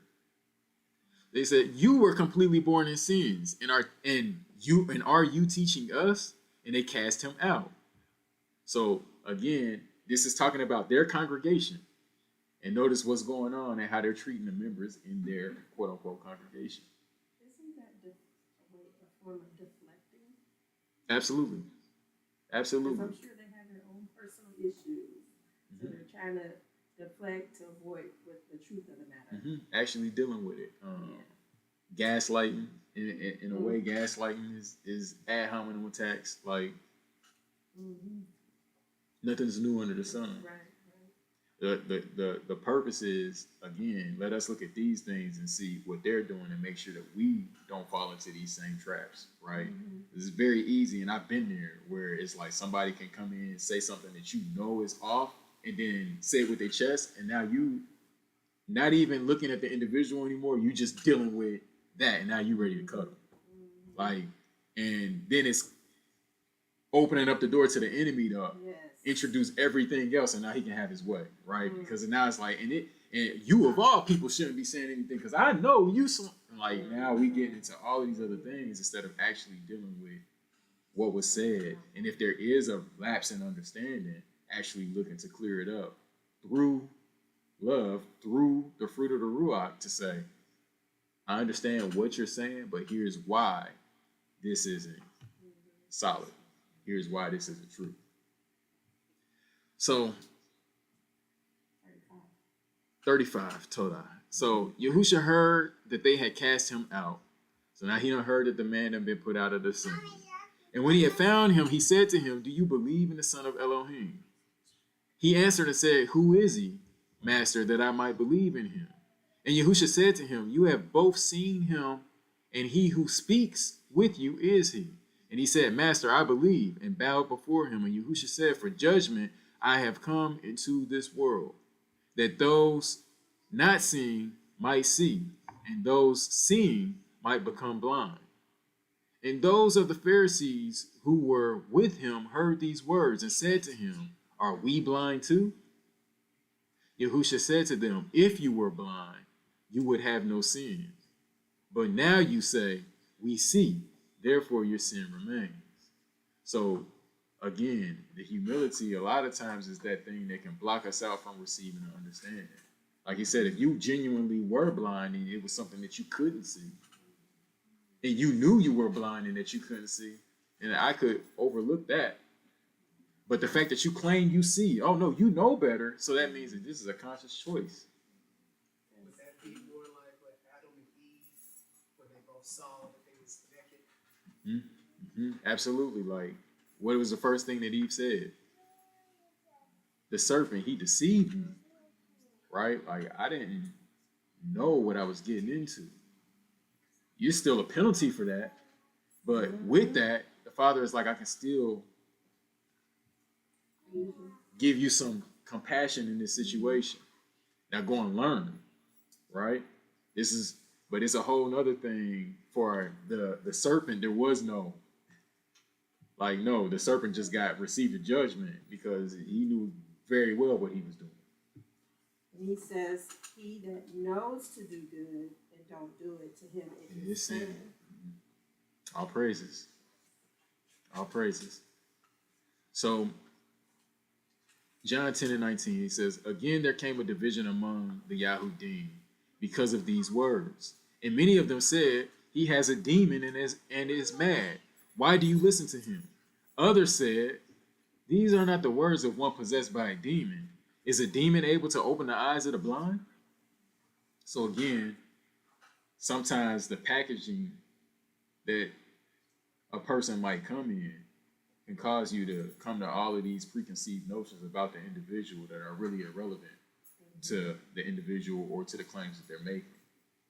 So this is where the essence of it is we got to start getting back to really looking at the heart of the matter and really getting to looking at a situation the way that Elohim looks at a situation. And operating according to his Ruach and letting his Ruach lead and guide the way in our understanding. and in the process of giving and gaining understanding. So the gist of it is that we have to get into the habit of hearing the matter out, trying all things, and then holding fast to what is good. We don't want to fall into the same pattern that the Pharisees and other groups did in Mashiach's day, because we are not hearing a matter out to gain understanding. So this simple thing kept many of them from receiving Yahushua as Mashiach. Like, something as simple as that was the one thing that cut them out from even receiving Mashiach as who he was. So look at the judgment of that, all just in turn for a little bit of humility.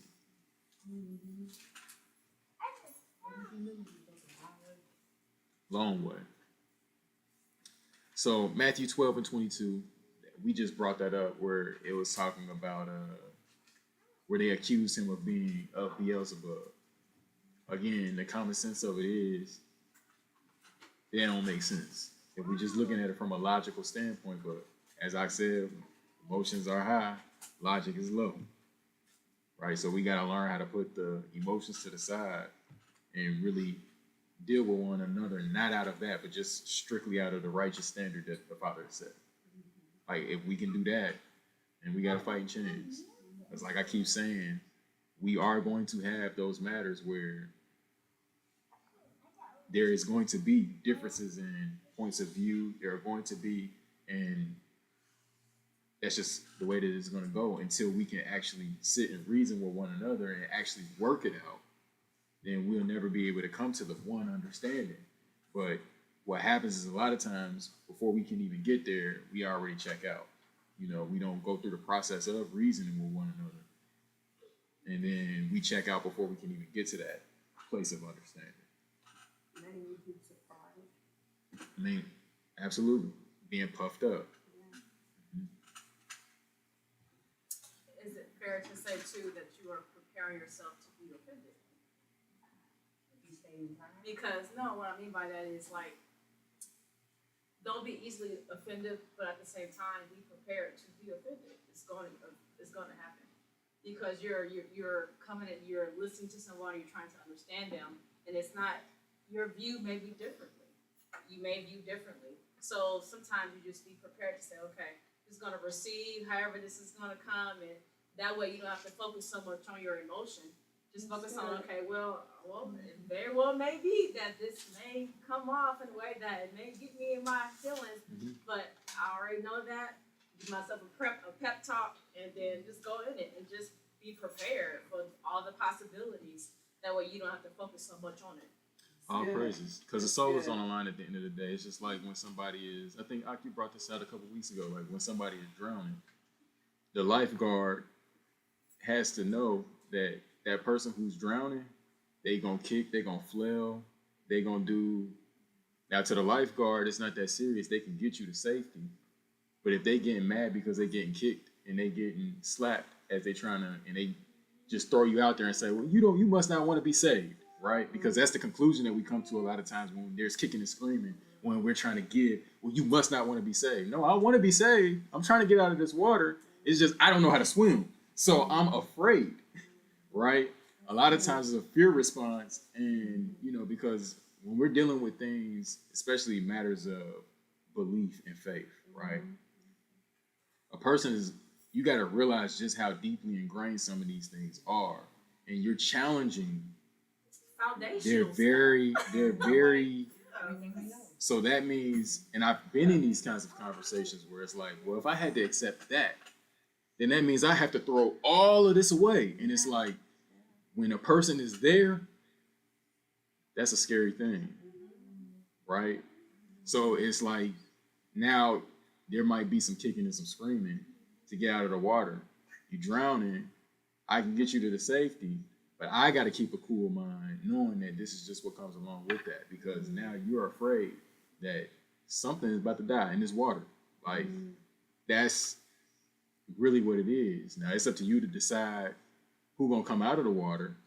Are you gonna actually trust the lifeguard to get you back to shore and listen to those instructions and saying, hey, or you can keep kicking and screaming out here and fighting the lifeguard. But a lot of times, you know, that's where it takes the maturity on our parts to say, I can't take this personal.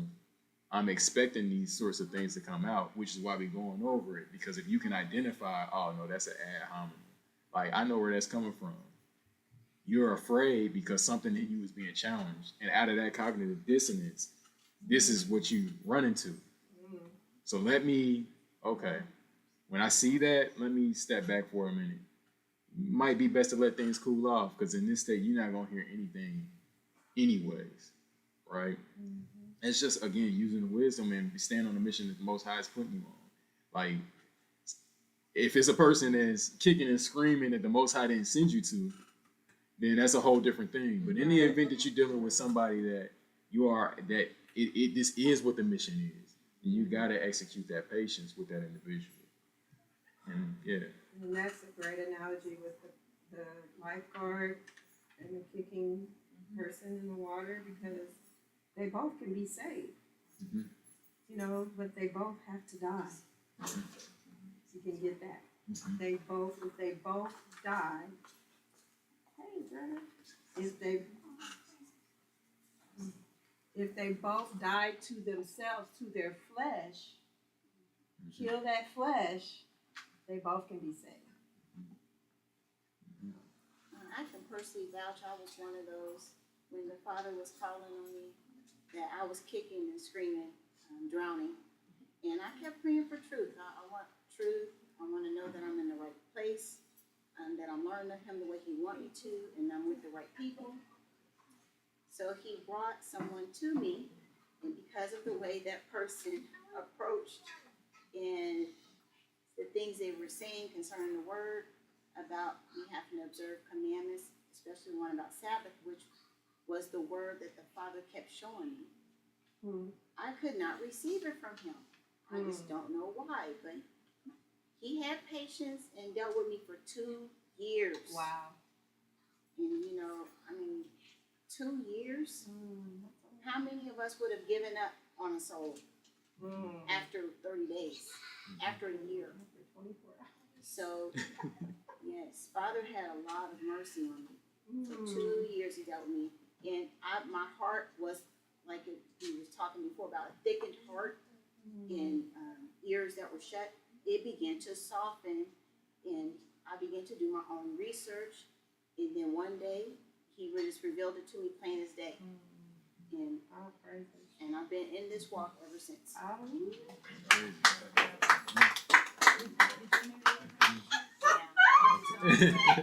Always say.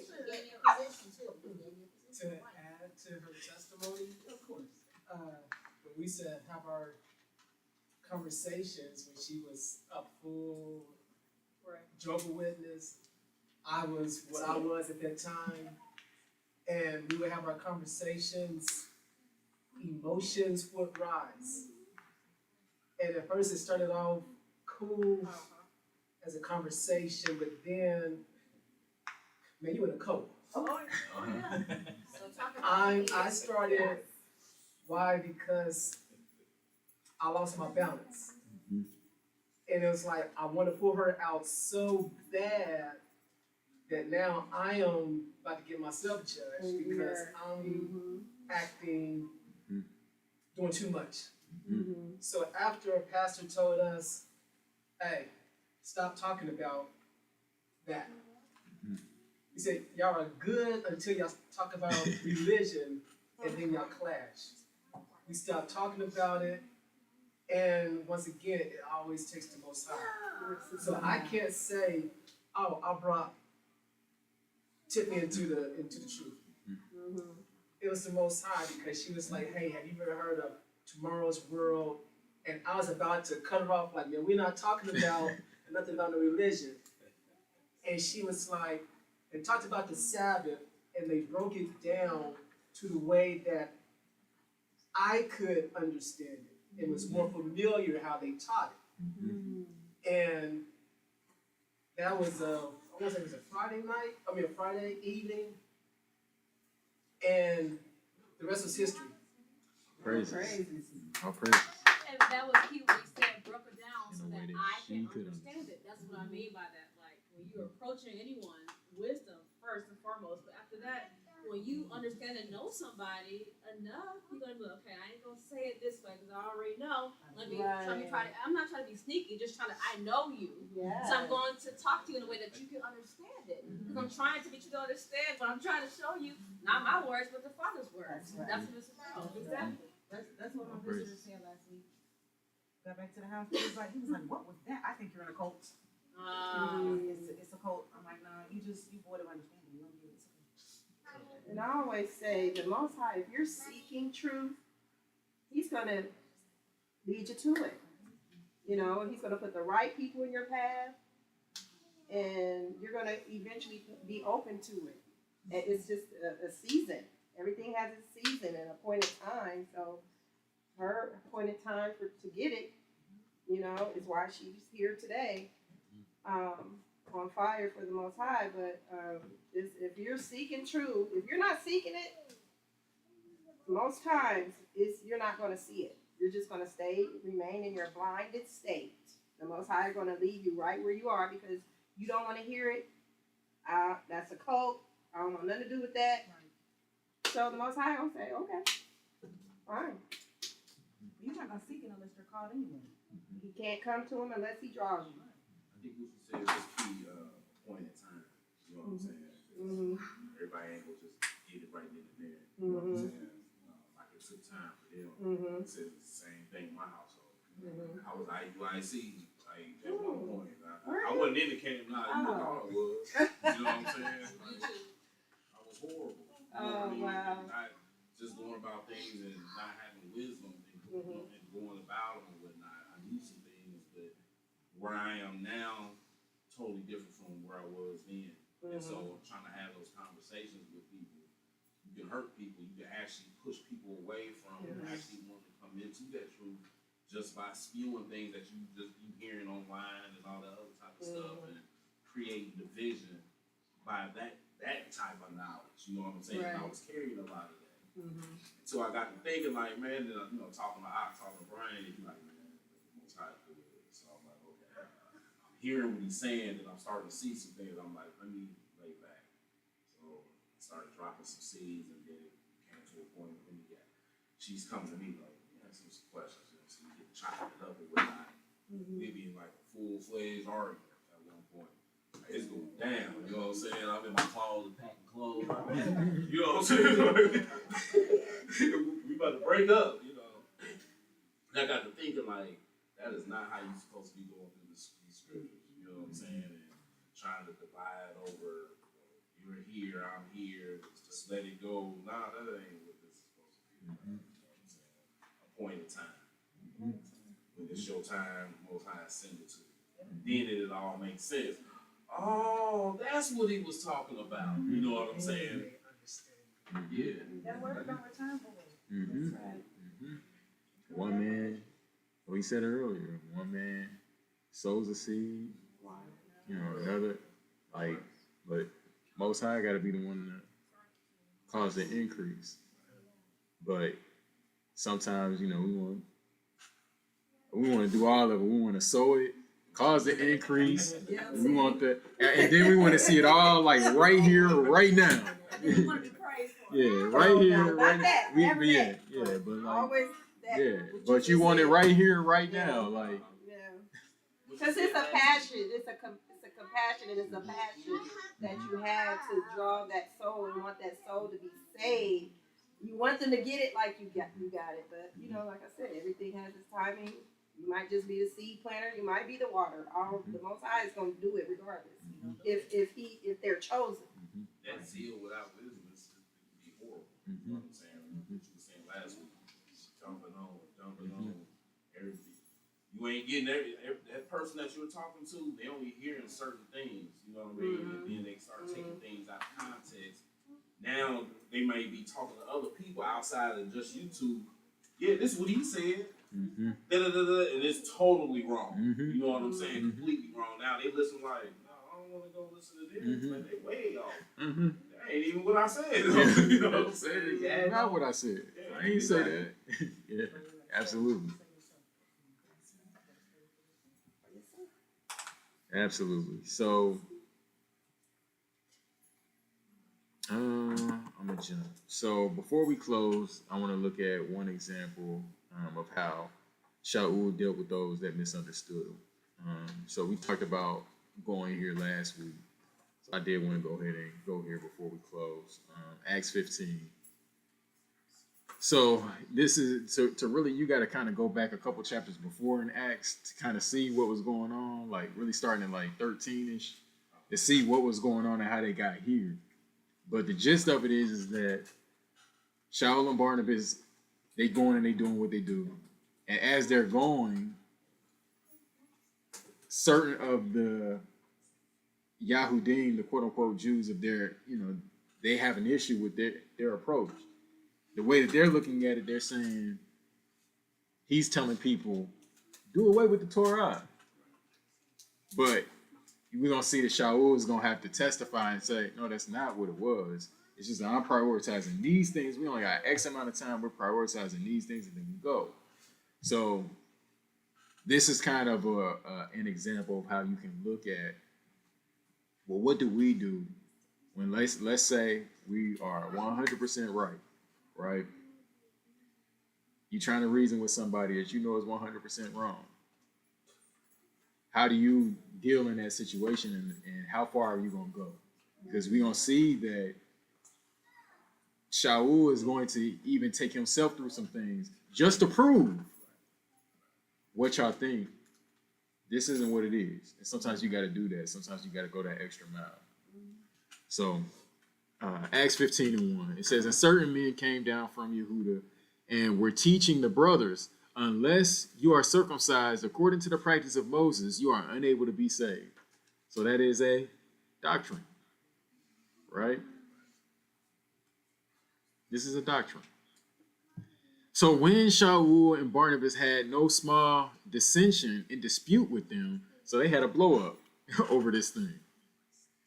They arranged for Shaul and Barnabas and certain others of them to go up to Jerusalem to the emissaries and elders about this question.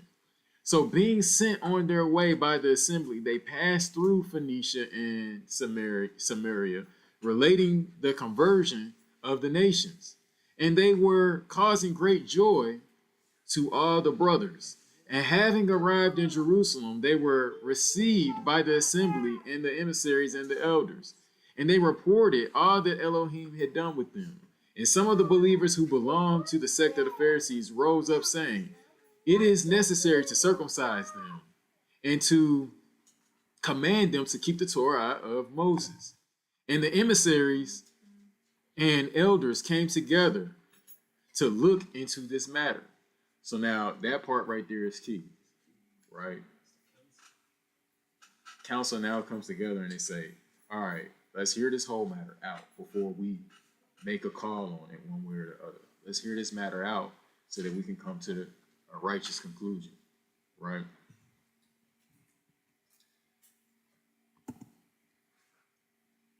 And when there had been much dispute, Peter or Kepha rose up and said to them, men, brothers, you know that a good while ago Elohim chose among us that by my mouth the nations should hear the word of the good news and believe. And Elohim, who knows the heart, bore witness to them by giving them the set-apart Ruach, or Spirit, as also to us, and made no distinction between us and them, cleansing their hearts by belief. Now then, why do you try Elohim by putting a yoke on the neck of the taught ones, which neither our fathers nor we were able to bear? But through the favor of the Master Yahushua Mashiach, we trust to be saved in the same way as they. And all the crowd was silent and were listening to Barnabas and Shaul, declaring how many miracles and wonders Elohim did among the nations through them. And after they were silent, Jacob or James answered, saying, men, brothers, listen to me. Simon has declared how Elohim first visited the nations to take out of them a people for his name.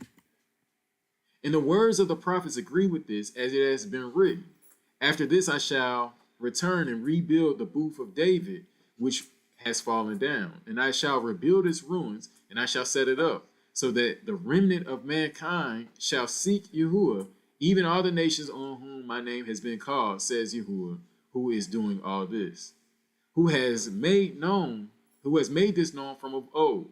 Therefore I judge that we should not trouble those from among the nations who are turning to Elohim, but that we write to them to abstain from the defilements of idols, and from whoring, and from what is strangled, and from blood. For from ancient generations Moses has, in every city, those proclaiming him, being read in the congregations every Shabbat. So, what are we looking at here? They disputing over the doctrine and how the doctrine has to be upheld with these new quote-unquote converts, these new people coming into this walk, and saying they're prioritizing all of these doctrinal matters. And he's saying, even our fathers didn't do that. even the Most High, in which we have proof of, right? Like, so he dealt with the people out of his love and compassion, and then they all get circumcised. Then they go. Then you see, even in the wilderness, somewhere in there, the circumcision stopped being done, because when in Joshua, that whole generation has to get circumcised again, but the father didn't cut them off. The other issue, when you read where he's saying you must be circumcised in order to be saved, it's a problem, because in Torah, in order for a Gentile, it said if they wanted to be circumcised, if they wanted to keep the Passover, then they could be circumcised. But then come with the keeping the Passover being circumcised now, because you see Passover, then you see the Day of Atonement. You keep that, you might as well keep that. Now it all goes down the line. This is how they become common in one nation with Israel within the land. So that's where the problem was coming in. So like if you look at Matthew 23 and verse 15, it says, "Woe unto you, scribes and Pharisees, hypocrites, for ye compass sea and land to make one proselyte, trying to convert him. And when he is made, ye make him twofold more the child of hell than yourselves." So they were seeking after these people, trying to convert them only through circumcision, not by the heart. Yeah, there you go. There you go. I also see another issue, verses 19 and 20, how a lot of people take those verses there to say that just because he's made specific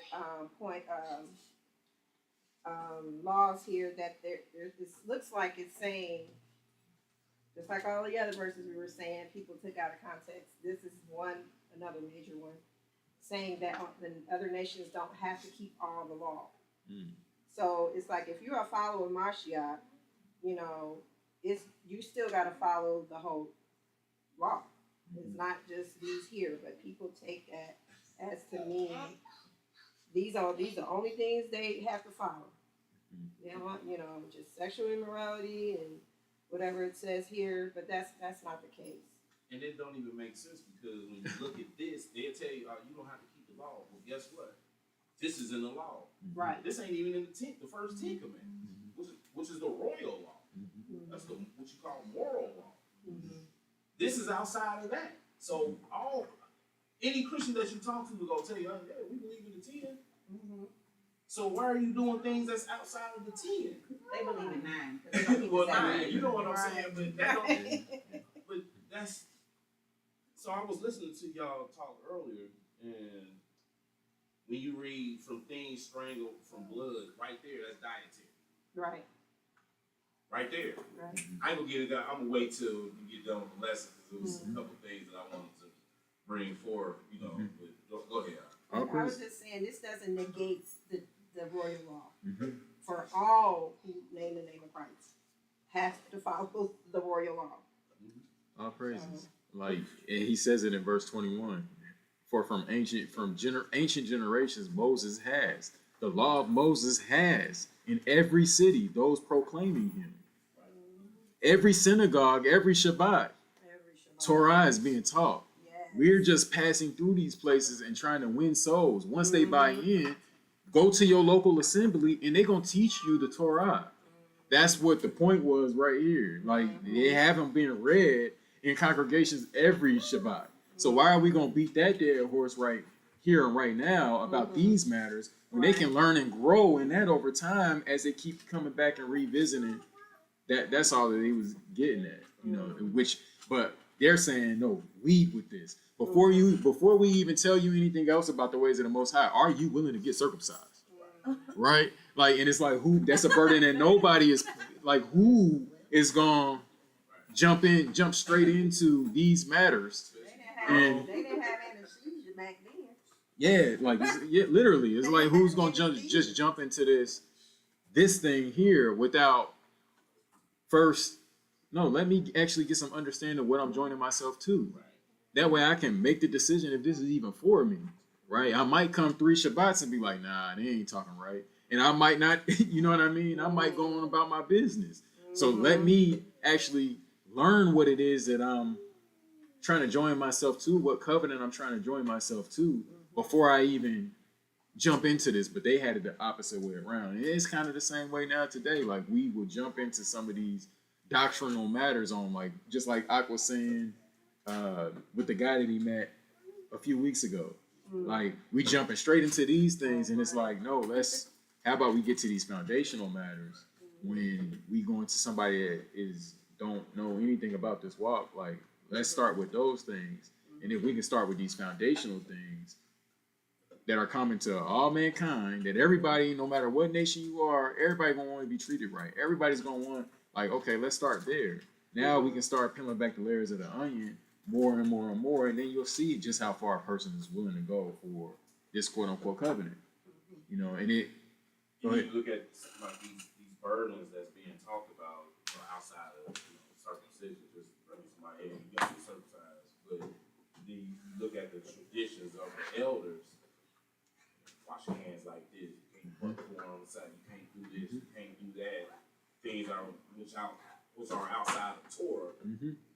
Those are a lot of the burdens that you're putting on the shoulders of these people who's just coming into this faith. It's like, no, just leave them alone right now. They're coming in. Don't add all of this at one time. Give them the simplicity. Give them just those little things first. Verse 20. Because when you go into Acts 17, then you start to see the Gentiles outside of the synagogue, and they're hearing these things. The ones that's on the inside, they ain't trying to hear it. So when Paul comes out, they're like, man, we gotta hear this next Shabbat. You know what I'm saying? We coming back. You know what I mean? So yeah. And that's exactly what happened. Like, like literally when they touched down, they was coming back the next week and the next week. Like, getting more and more. Yeah. More and more. Okay. That makes sense. All praises. Acts 21 and 17. Now this is where we're looking at, okay, this is a situation that Shaul was dealing with his contemporaries. And they had this different understanding. But notice how he humbles himself, even in dealing with them, and they're wrong. Like, that's the part right there that's a whole nother level. You know, how far are you willing to go to let the esteem of the Father be seen, and putting yourself to the side, letting him increase and letting yourself decrease. So, Acts 21 and 17. And when we had arrived in Jerusalem, the brothers received us gladly. And on the following day, Shaul went in with us to James or Yaakov, and all the elders came. And having greeted them, he was relating one by one what Elohim had done among the nations through his servants. And when they heard it, they praised the master, and they said to him, you see, brother, how many thousands of Yahudim there are who have believed, and all are ardent or zealous for the Torah. But they have been informed about you that you teach all the Yahudim who are among the nations to forsake Moses, saying not to circumcise the children, nor to walk according to the practices. What then is it? They shall certainly hear that you have come. So do this, what we say to you. We have 4 men who have taken a vow. Take them and be cleansed with them, and pay their expenses, so that they shave their heads. And all shall know that what they have been informed about you is not so, but that you yourself walk orderly, keeping the Torah. But concerning the nations who believe, we have written and decided that they should keep themselves from what is offered to idols and blood and what is strangled and whoring.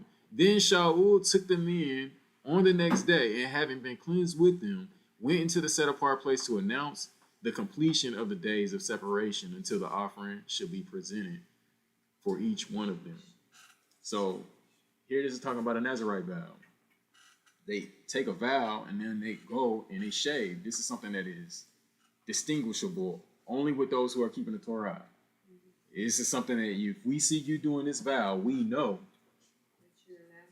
you keeping it. Yeah, like they all know. Like literally, you vow for however long. Like that time varies. You vow for however long. I'm gonna take this vow, and then after this vow is over with, I'm gonna go up to the temple and I'm gonna handle all of my business with the priest and do what I need to do. This is what he's doing and why they suggested that he do this, so that he can prove to everybody else what they think he's teaching the people about not keeping the Torah. They haven't misunderstood. Now, did he have to do this? He could have just stood on business and said, what I got to prove to these people? I ain't doing nothing wrong.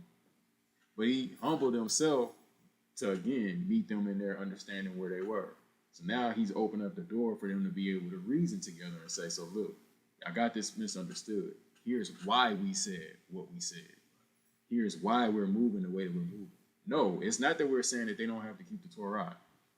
No, that's the last thing that we would be saying, right? What we're saying is that we're not going to start with that on these non-believing people who are just now coming. All of this is new. That's all that we're trying to do. And we've been successful at it because look at how many people have now been converted, and now they are coming on and walking within these ways.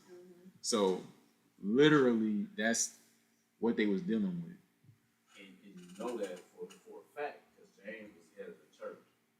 Paul ain't about to go in there and lie to James. That's the reason why they know that James is the head of this church. So when Peter sees James and the other elders come in, he jump up like, whoa. Mm-hmm. You know what I'm saying? Because by oral law, they wasn't supposed to be sitting with Gentiles and eating with Gentiles and whatnot. So this would be the mindset of the elders and James. That's why people jumped up. Although he had the vision of the Most High telling him it's okay to go out there and preach the gospel to these Gentiles and whatnot. That's the reason why Paul was calling him a hypocrite. Mm-hmm. You see what I'm saying? I know that you received this message from the Most High, but yet still you see the elders walk in and you just jump up. Now that's what, think about it. Paul asked Peter, why are you teaching Gentiles to live like Jews when you yourself is living like a Gentile? Mm-hmm. Living like a Gentile is being a hypocrite. Mm-hmm. But there's some key in there. Paul is asking Peter, why are you teaching Gentiles to live like Jews? What other way is there to live like a Jew? Keeping the law, statutes, and commandments. You know what I'm saying? Mm-hmm.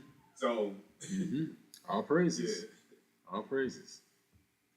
So yeah, what I wanted us to see was that Shaul was willing to reason and go the extra mile so that he wouldn't be a stumbling block to the message. Like, that's really what this thing is about here, is he was willing to remove himself and the personal offenses that was being taken against him so that he wouldn't be a stumbling block to the overall goal and into the message. So if that means let me take this vow just so I can prove to these people that what they think is going on is not going on, I'm willing to do that. You know? So, yeah. And that, with that being said, we're going to go ahead and get ready to close.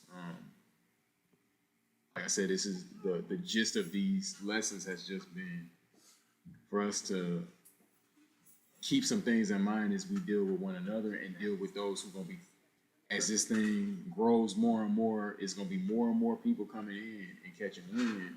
And we're going to have to know how to deal not only with one another, but also how to deal with them as well. And we want to be effective in our communication in doing that so that we're not getting in the way of what the Most High is trying to do through us. So before you close out, I was looking at on the live or whatnot. I just wanted to add this, and I had sent y'all a message, but I was like, never mind, y'all don't go backwards. Going the teaching and whatnot. I'm looking at Mark 7 and 19 and 6 because it entered not into his heart but into the belly, goeth out into the drought, purging all meats. And like you saying, see, parentheses is saying, therefore he declared all foods clean or all foods clean, right? So now, when you go to First Timothy chapter 4, a lot of people miss this, right? It says, now expressly that in the latter times some shall depart from the faith, giving heed to seducing spirits of doctors and devils, speaking lies and hypocrisy, having their conscience seared with a hot iron, forbidding to marry and commanding to abstain from meats which God hath created to be received with thanksgiving of them which believe and know the truth. We know the truth is the law. For every creature of God is good. People will take those two verses and say, see, you can eat whatever you want, right? And nothing to be refused if it be received with thanksgiving. This is where they miss it. For it is sanctified by the word of God and prayer. We know that sanctified is holy and set apart. Where can we find food set apart? In Torah, way before you even get to Leviticus. We see it with Noah. So that was one of the things I wanted to bring out, because people that don't understand First Timothy or don't understand Mark 7, you clearly should understand First Timothy chapter 4. So if these things are contradicting in your understanding, you will have to go back to all the other verses and chapters that you think is saying anything. The scripture don't contradict itself. We got a problem. So that was the reason why. All praises. And context is key. Like, it'd be one thing if that conversation was about whether, if, say, the question was, Master, are all foods clean? And that was, then yeah, we might have to consider, but that was not what he was talking about, and that wasn't even a context that it was bringing out. He wasn't talking about dietary, like that wasn't what the conversation was. He's using that as a illustration to show a spiritual principle. So sometimes but that goes back to, like I was saying, with sometimes we can precept stuff that's out of context, and then we can arrive at a wrong conclusion, because it's like, now we're taking a conversation that he's not even talking about this, and now that's why it's allowing us to take it out of context. So people will take that and then they'll pair that. I've seen it where rise, Peter, kill and eat, and he said, and it's like that dream had nothing to do with whether or not with dietary. It had nothing to do, and he tells you what it was about. Like, he tells you what that dream was about, but just grabbing stuff out of context, you can make it say anything what you wanted to say. You know that because in Mark 7, verse 2, it says, when they saw some of the disciples eat bread, right then and there, you know this ain't got nothing to do with no dietary. Yeah. They're eating bread. Yeah. Nothing, no meat. So this ain't got nothing to do with unclean meats. That killed the whole context right there. Destroyed. Yep. Specifically about the washed or unwashed hands, which was a tradition that they have, and even today, the offshoot of the Pharisees, which is rabbinical Judaism, they still have these practices. Like, they still do the washing of they still do all of that. So yeah, all praises. Father has told me, who is his son Mashiach. I can't. Yeah, all praises. So yeah, with that being said, I guess we can get ready to close out.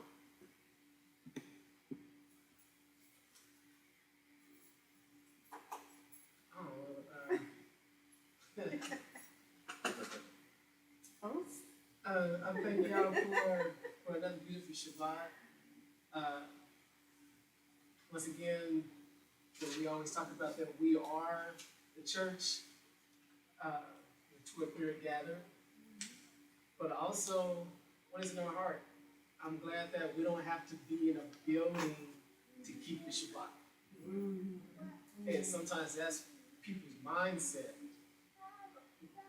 Oh, we're not having fellowship. Oh, let me go. But I thank God that we have, such people in the faith that the Shabbat is the Shabbat, wherever we at. Once again, thank God for Akalan for bringing forth the teaching. We have to realize that usually when we get a teaching and get instructions, the test comes. And we had to be prepared emotionally when these tests, when someone comes in with a different doctrine, how we all at once don't pull our sword out at once, but we do it in a way that is out of love, and we have meekness. We're not trying to be argumentative. So, but these tests are going to come. I mean, I'm looking and saying, Father, you give us instructions for, hey, this is, it's kind of like, I mean, in the wilderness, this is how I want you to be. So it's the same thing right now. This is how I need y'all to be when this takes place.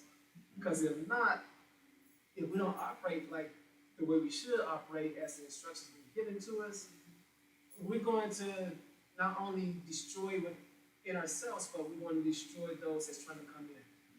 Because if we fail the first test, then we're trying to close the door to anybody that's trying to come in. And then we become that type of assembly, like, what's the password? And you don't give the correct scripture to it, you can't come in, you can't fellowship with us. So, yeah, once again, I thank y'all for the instructions, for us to please make sure that we play this in our head, even when we talking to people. Not only, and I told Tiffany last week, because I went to Myers when it was about to snow, and I saw a young man who gray beard, he ain't young no more, but when I saw him, when I first last time I saw him, we was teenagers going to United. And when we passed each other, I looked, I said, man, I know you. And he looked at me and he gave me a hug. He said, man, hold on, don't tell me the Callaway. I said, yeah. And immediately, he just started, this is my family, and they go to Salem Crossing Church. I still believe in God. He was just, but it was the learning the wisdom part of just don't come out and say, well, blah, blah, blah, blah, blah. But you let the conversation, as he was talking, I was like, all right, Most High, how do I handle this situation? Because he was kind of like condemning himself, like, man, I still believe in God, but I have my own beliefs. I'm like, I got my own, I'm not who I was, what we grew up in. And the more we talk, next he was like, oh, my daughter goes to Salem Crossing, but I told her, hey, Jesus ain't that image they give y'all. And I was like, okay.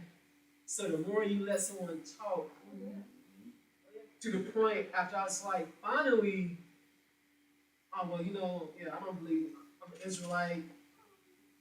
Oh, man, my mom, which I was surprised, but he was like, oh, man, my mom would love y'all because she is starting to get on that side. And I was like, oh, praise. But,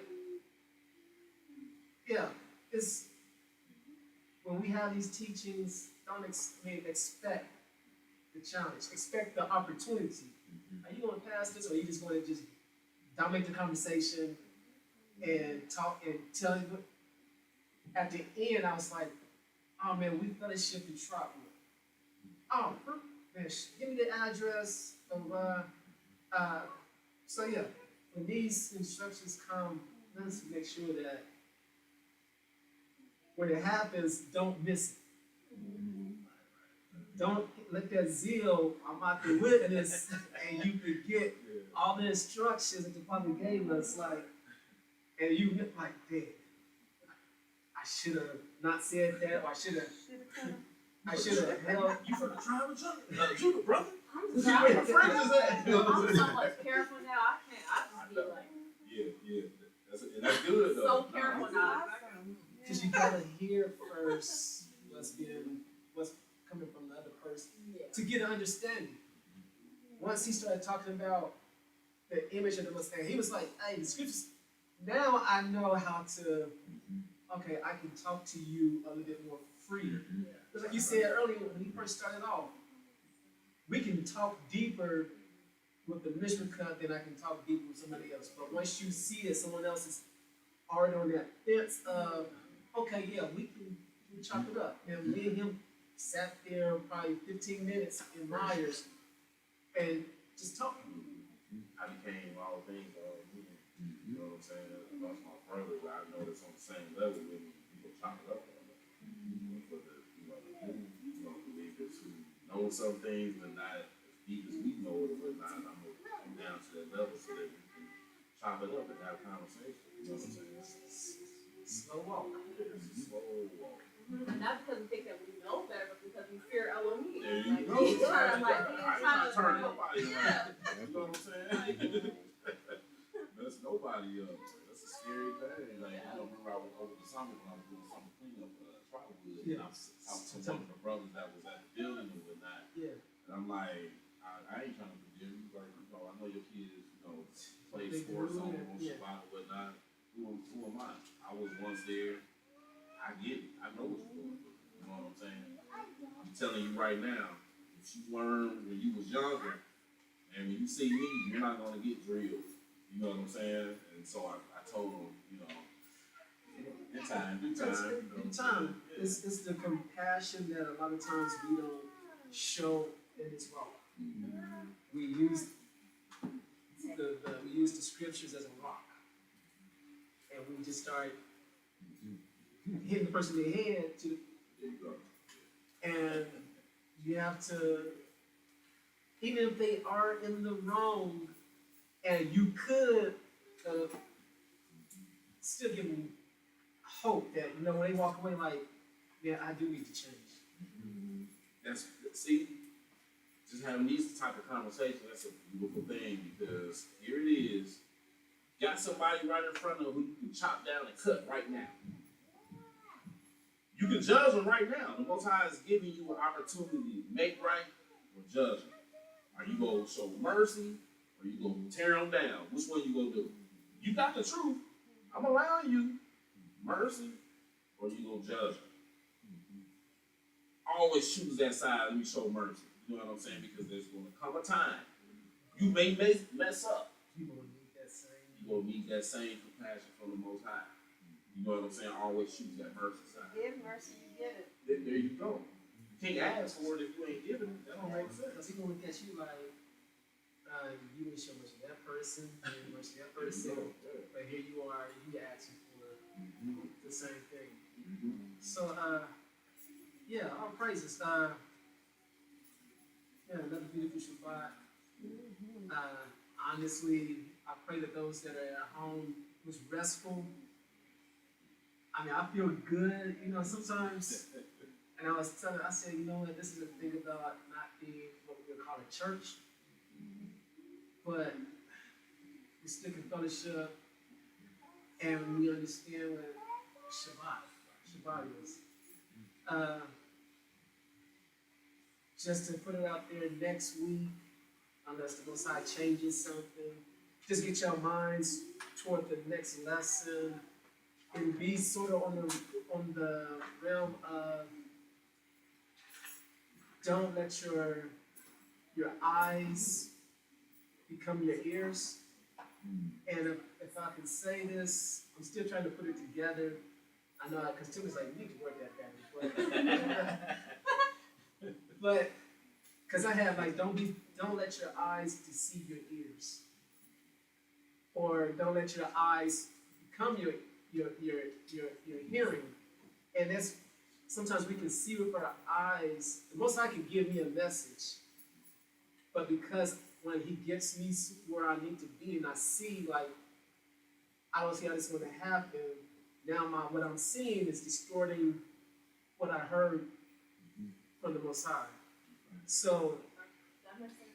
does it make Yeah. okay? It makes perfect sense. So let's kind of for the next Shabbat, let's get our minds set even through this week. Because even myself, I'm writing this, he just give me like little notes. I'm like, okay. And I had to look, I said, dude, you might be practicing because I have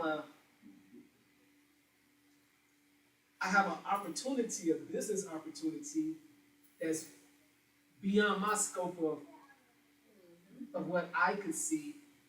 And I'm like, okay, people done told you, Most High's about to do this for you. But yet I won't act on it because what I see. So my eyes was becoming my ears. Distorting the message. Like, so yeah, that's where we'll be at next Shabbat. But if our minds are clear, yes. And for those that's at home, I think it's 7 adults here, and we have food for about 20. So get in your car or your truck and come grab a plate. Fellowship is always, it's good regardless if it's a Shabbat or not. But I was at home. Oh, you were there. Yeah, I was at home chilling, just listening to everything, and I'm typing some stuff in the chat. It was just like, I'm on fire right now. I'm like, man, I gotta get up here. You know what I'm saying? Let's go these shoes though. It was a great leg, cause me, I like talking about this type of stuff. You know what I'm saying? I couldn't even sit still. Man, I was like, man, let me get out of here, man. Yeah, just listen to it the whole time. Great lesson. Glad you made it here safe. Oh yeah, absolutely. I'm right down the street. it's done. That's Yeah, I'm done. literally like all 5 to 7 minutes away. Okay, I never knew that. This is the draw that we have. Even when I was sick, and I'm here, I'm at home, and as soon as the shots, while you started speaking, I was like, I can't sit here and listen to this. Yeah. Because I gotta be in fellowship. So, but yeah, all praises. Thank y'all for the kids. Yeah, that's it. All praises. Well, with that being said, stop the screen. Shalom. Shalom, shalom. Shalom.